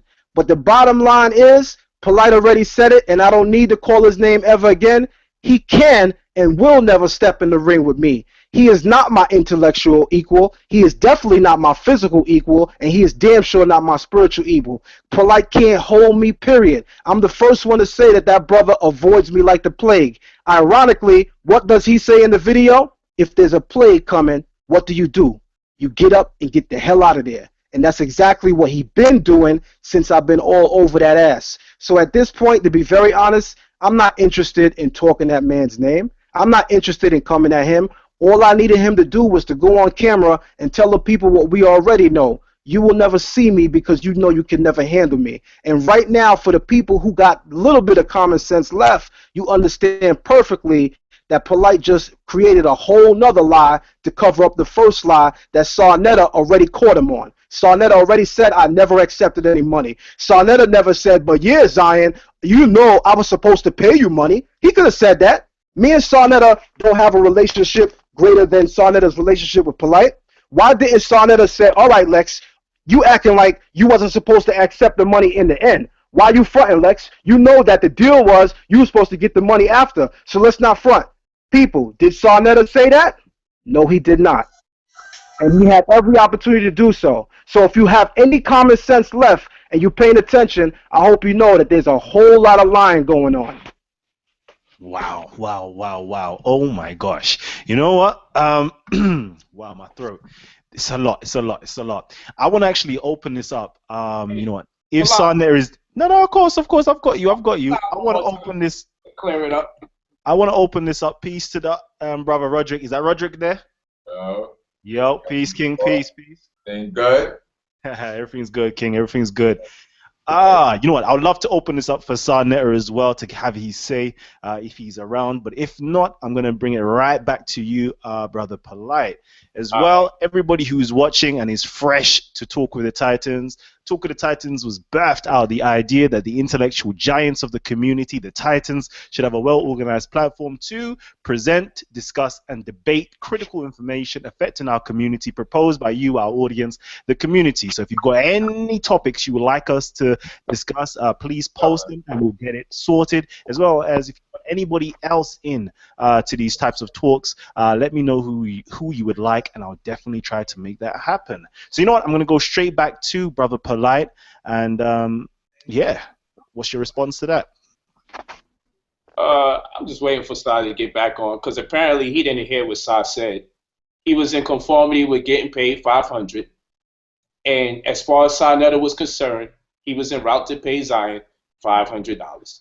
As far as I'm concerned, I destroyed the opportunity because I know Lexx, being a man of high repute and integrity as far as he's concerned when talking about himself, he'd be damned if anything looks like he was going to be hushed or told he's not going to talk.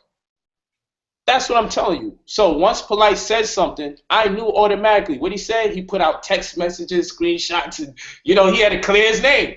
I know what I was doing because I didn't want no one getting paid hush money on my All right, so I'm a different brother, and this is what we're going to do right now because I'm a different brother. Since the brother going so far to lie, what I'm going to do right now is all the gloves is off. Anything is up right now. And I'm going to mean that right now. I'm not anybody else in the community. Gloves is completely off right now. And I'm not talking verbally right now. I'm talking it's whatever. Just thank you. I'll see you next time I'm in town, bro. You with gloves on, winter gloves. That's the only gloves you're gonna have on. You can take the winter gloves off. It's warming up. I don't care, bro. You can cry all you want, cause I mean, with all the shit going on in or around the city, with everything going on in or around the city, you so obsessed with me because I disagree with you. You know what, my brother Polight, I have to cut you right there. I have to cut you. I have to bring the conversation over somewhere else. You know what, we've got Rabbi. Fuck your family. I hope you heard that. Fuck your family. It's okay. Okay. When you come see me in person, I would like you. I'm gonna call your phone right now and tell you it personally on your phone too. Text me curse words. Send me some emojis. I'm muting mics. I do apologize. I have to mute everybody's mic. I have to mute your mics. Rabbi, please, if you've got anything you would like to bring up into this discussion, please do. The floor is open to you. No, I appreciate it. This is some serious stuff. This is exactly what's happening right now. Was my intentions. I walked into a house and I drew a line on the stage and I said, on one side of this line is going to be truth, and on one side of this line is going to be falsehood. And I knew when I left that house, that line is not going to disappear. What happened that day is going to ripple out, and it's going to divide everyone, not based on color, but based on who is in the camps of righteousness and who is here for falsehood. And this is just the beginning. Powerful. Okay. All right. And I'm also going to open it up as well to Ishmael. We've also got Team Osiris. Team Osiris on the horizon. We're here. Ish, if there's anything you would like to say, the floor is open to you. Definitely. I want to definitely salute the work that Sanetta's doing as far as making sure that, always on the front line, making sure that the culture stays in the forefront. I want to salute the work that Polight does, on both coastlines, making sure that the investment of the community is something that's preeminent. And I think that that's the direction that we all need to go, making sure that we're merging together, building up positive relationships, and just try to make sure that, the culture is being put in its proper place, which is our throne. I'm not going to allow somebody else to be over there in Israel trying to be some kind of peacemaker, make it sound like he's holy. I know who the mischief maker is. So trying to play that trick, that's not even going to work. You were happily watching, and you would happily probably love to see some bloodshed taking place. It's not going to happen. Lexx is still our brother, whether we have sibling disputes or not. I'm still going to say that I love the brother, and we're going to work it out. And we're going to work it out behind closed doors without the devil's eyes even being able to see it. So that trick's not going to work. But what I will say is this. I'll say that we're going to make sure that the culture is staying on the forefront, and we're going to make sure that we're investing in the people, and we're going to give everything that we have in the service of our people, because we love them and we want them to love us back. So we're going to work it out. All right. And you know what? We've got Sarnetta. He's back. I believe are you staying or are you going, sir? Yeah, I'm here, man. I'm here. Yeah, okay. What So I you want know, to say, what I want to say real quick is that it hurts me to my heart to see two brothers going at it with this fucking demon sitting in the background, like my brother Ishmael Allah Bey just said. You see, he's sitting back, being quiet, because if he really cared about that, he would have told Zion, nah, Zion, don't say nothing like that. Don't do that. But he ain't say that. He's sitting in the background, and then he tried to come off, just like Ish say, like he's so fucking holy. Come on, man. We don't need to be doing this with this wicked motherfucker on the phone. Harry, I'm going to keep saying it.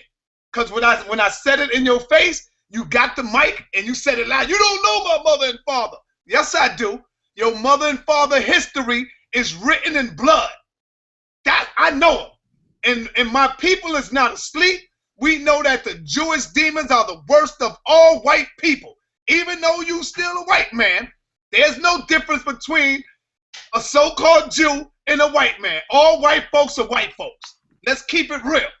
All white folks are white folks. I know he want to try to disassociate himself and act like he's the upper class. No, you bastard. You the worst of all white people. Mm-hmm. Okay, Worst of them. I appreciate you sharing your thoughts. I heard Ishmael call me a devil. This must be one of the guys who represents the Amun-Ra squad, which is known for no pseudo, but yet he believes I'm made in a laboratory and a devil, and you're generalizing. So this is actually the opposite of consciousness, how you're stereotyping. Saneter, I think you need to go to South America and drink some ayahuasca to get over some trauma that you're feeling. You need a neurological reset, and to learn that humanity is about righteousness and falsehood. You need a number. I see people, celebrities going down there now to come clean. You got a trauma. I understand. You're putting it on me. I'm not angry at you for it. I understand where it's coming from. And I know that the narrative will continue and everyone will redeem themselves through their actions. And I would say that you are absolutely a grafted individual. You are not a natural man. By you being a grafted individual, you are indeed a devil. And I subscribe to the teachings of the Honorable Elijah Muhammad in his description of you. And I'll be happy to give an example like I did previously for the public who may not know. The example was a sun-kissed fruit. A sun-kissed fruit is an orange that does not produce a seed. That means that it was made in a laboratory or it is not a naturally made fruit. So it is considered a devil fruit. You are indeed a grafted man. You're not a natural man and you're not the original man. So that does indeed make you a devil. And what you're doing right now is you're spreading wickedness. And you're trying to make it seem so fair-seeming and so caring. But you really don't care about us at all, Harry. So what I will do is I give you the courtesy and respect as a human being because I see you as a form of a human being. However, I see your wicked ways also, and I call it like I see it. I know what you're up to, and I know that you are very, very happy seeing the disarray that's being caused right now. And the isfet that is being caused by you, I'm going to call it out as it is. So it's Amun-Ra squad up all day, every day, absolutely unapologetically. All right, yeah, I was just making sure we weren't talking pseudo, but you're still holding to your thoughts. Secondly is, what you just did is you spoke on behalf of me and my emotions, which is also has no integrity. I never said what I felt. I think that humans should never raise their voice, yell at each other, curse each other, go at anyone's family. People should have a dialogue where they say what they feel and the other person says what they feel back. That's not just amongst us. That's a global thing. So we can call it a day between us. I want to see Amun-Ra squad, instead of attacking Hebrew Israelites, attack their own pseudo culture of thinking that I was created in a laboratory as a devil. Let's do a research analyst on that and not based on a one man's religion. Okay, thank you. Absolutely. We'll find a reason. We'll find a reason to make it academic. I'll be more than happy to air you out. We can make you that guys happen. are the princes of no pseudo. Let's see you guys do that. Okay, thank you. All right, now I'm gonna invite Brother Polight back in to have his say.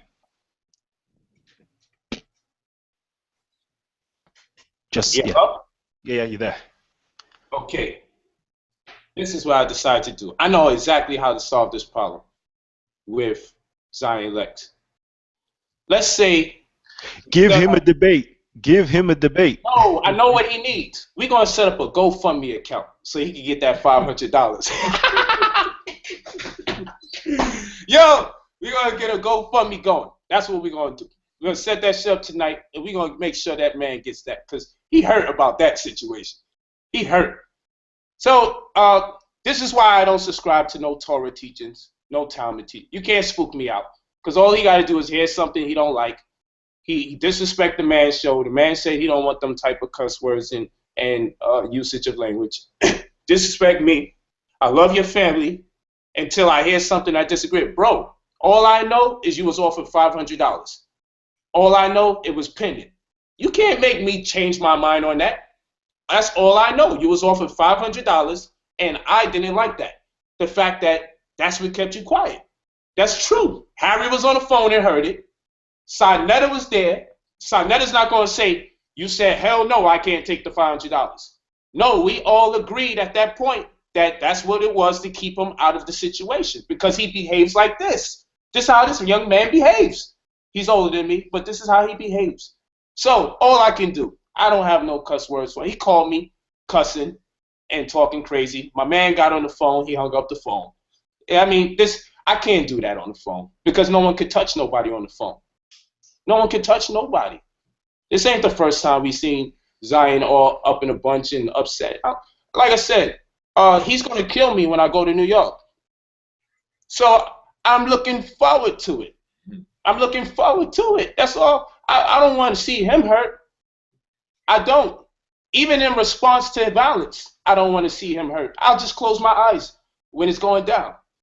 I won't have to do nothing because I'm in a position where I don't got to touch nobody. And I don't plan on touching nobody again for the rest of my life.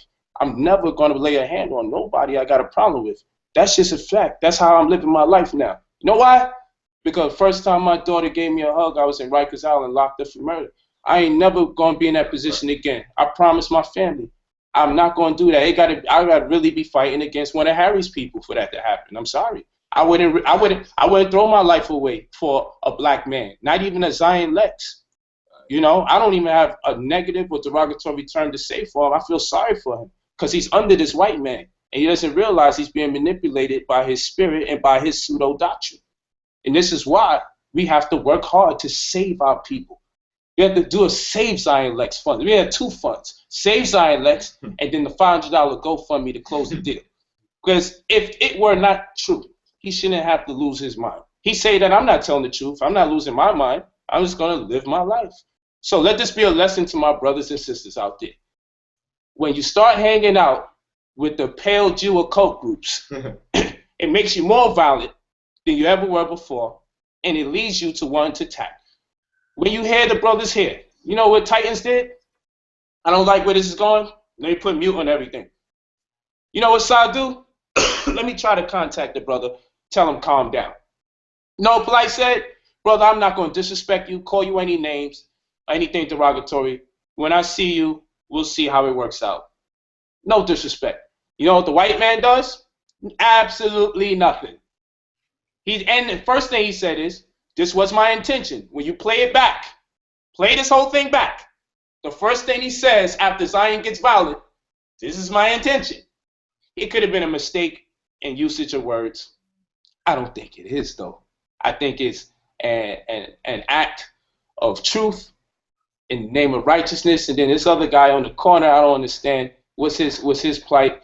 All I know is that we got to stay away from these white folks. Because when black people start going into contentions, they don't step in with all that brother shit. He's talking, Zion's my brother. Sure. He don't step in and say, brother, you got to calm down, brother. Brother, you don't want to threaten a man's life live on YouTube, brother. Right. Brother, you just gave him a pass to do whatever he wants to you in person because you attacking his life. You threatening his life. Brother, don't incriminate yourself. Brother, don't misrepresent our doctrine. You know why this white man don't think him and Zion are sharing the same doctrine? So he can care less. I bet you if this was a pale Jew, what did Harry do when one of his pale Jew friends got in an uproar with Ishmael Bey? You know what he did? Harry apologized on behalf of his friend. He said he was out of line, and you know, he's sorry about what took place. Ishmael can confirm that. I seen it. Absolutely. Harry apologized on behalf of David. Yes, he did. But did he apologize on behalf of Zion Lexx? No. He wants to see Zion Lexx get his ass kicked. He could care fucking less. He's just another pawn in this game. So why won't Harry go out his way for Zion Lexx? Don't just take my word for it, Polight. What's that? Don't just take my word for it. Don't take my word for it. Let's ask Harry. Harry, did you contact me and apologize on behalf of Mr. David? Well, I felt like your questions weren't so out of line, but when Brother Polight dedicates his life to chopping down Hebrew Israelites who may be from the real seed of Israel, then someone's got to stand up and say no intellectual bullies allowed in the room. Now here's a question. If my life is dedicated to chopping down the Hebrew Israelite doctrine, why did I not attack my brother's scripture that day? Since my life is dedicated on it, Mr. Liar. Did I do that? I mean, I would think if a man has such a big stage and a large opportunity to finally give his dissenting views about the Torah and encapsulate black Hebrews, white Hebrews, Jews, everybody all in a nutshell, why not would Polight use that as an opportunity to do so? I mean, you already said why you dedicated. You already said why you didn't use it as an opportunity, but all you got to do is YouTube your previous debates with them, where you're live on camera, we're shredding them to pieces and berating them. So I don't think you just changed overnight. That's all there. Okay, let's do it. Hold on. This is good. Harry. Saneter, hold on. What about if you dig up your damn history? Let's go and see what your ancestors have done to the people all over the damn world. Hey, how was that ayahuasca trip, Sarnetta? How was the trip to South America? Harry, you got some damn nerve. So did the Jews change Look at what your mothers and fathers have done to the world. And the real land question hasn't even been asked yet. So you got two motherfuckers over there fighting over the land that don't belong to none of you. That don't even belong to you or the Palestinians. Yeah. How's that neurological reset going, brother? Man. Right. But watch That's our shit. All that belong to us. Watch this though. Harry's gonna say a black man can't just change. Harry's gonna say a black man can't just change his way. No, you said that. I didn't say that. Hold on, Harry. You got caught. So now, why should we believe you motherfuckers change your ways? You see what I'm saying? You telling me I can't have a change of heart. Thank you, Harry. So now you just giving us the pass to definitely not trust your ass, because your history is way more dirt. Are you making a public statement saying that the people, the Igbo tribe who came to America, are really from the House of Israel right now on the radio? I'm making a public statement that you're full of shit. And you're I'm just making sure I'm the one. Now I'm just making sure. I don't know what you talking about no Igbo shit for. All I'm talking about is the fact that you said I can't be reformed. I can't change my way. If you change your ways, be open about it. Let us know you changed your ways. I demonstrated through my actions when I had an opportunity to slay or attack or throw pop shots at my brothers. I refused to, and that opened up a lot of people's eyes. I know it got you upset. I didn't buy into the idea you thought you would get, so we can have a community and a subtle divide over should they take the white man's side or should they take their brother's side, even though their brother's attacking their scripture. No, I love my people too much. When I'm talking to my people, people like you are trying to make it a war against us. All we doing is going into intellectual diatribes to get to the truth. But I know how wicked you are. You wanted to use our contentions amongst each other and make it a war that it is not. So that's why I was able to go in the ring. If I was at war with my brothers that are Hebrew Israelites, I would have definitely went into their scripture. And it would have been in volatile fashion. But I am not at war.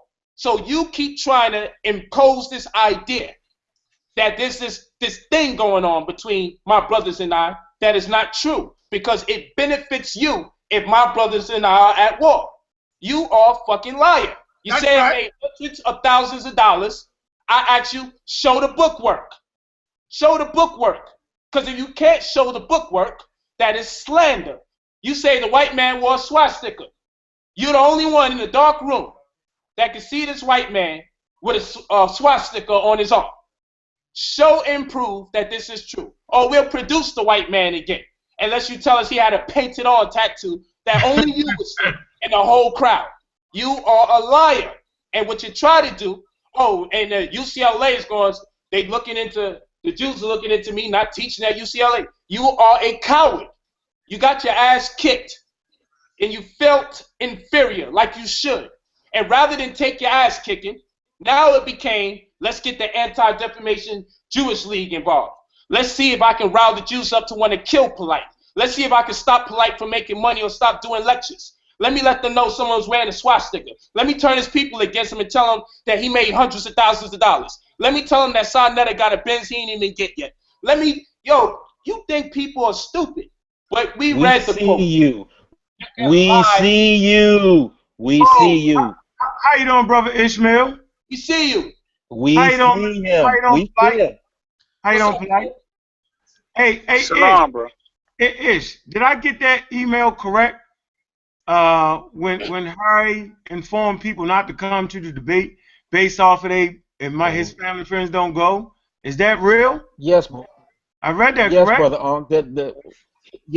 Harry earlier in the show initially tried to say that he was not in fear or calling any kind of violence that was going to be happening at the event. And then I posted up in our forum the picture that I captured when he put out the call telling his people not to show up because he was trying to cause a climate of violence for the event, You know what? which I immediately Okay, one second. I'm sorry, my brothers. Could everybody just mute their mics? You know what? I'm thinking about this now because we've literally gone overtime for this particular show. We've gone overtime for this particular show. I know a host of people are watching this show, and I know they want to see more. But I can't allow this show to go on any further. But if you do want the show to go on further, and you do want us to create a separate link for you to continue to see this show, let me know. Just hit the one button. Hit the one button. I'm going to wait 30 seconds. Hit the one button and let me know if you want to see the show a little bit more. I know there's over 400 people, close to 500 people watching the show right now. Actually, if you want to see the show, give me a thumbs up. Hit the like button. Hit the like button down there. Let me know that you want to see the show. All right? Please. Hold on, my brother. Hold on. You know, I've got to do some marketing. I have to do some marketing. You know, it's my bad, but I have to do it. Brother. All right. So let me see. Right now we have ones going off like crazy. Let's see. Let's start. We've got 1. I want to read out some of the names, but I really can't. Your names are being shown live on the screen right now. So they definitely do want to see a show, but I can't allow this show to continue any further because I have to cut it short.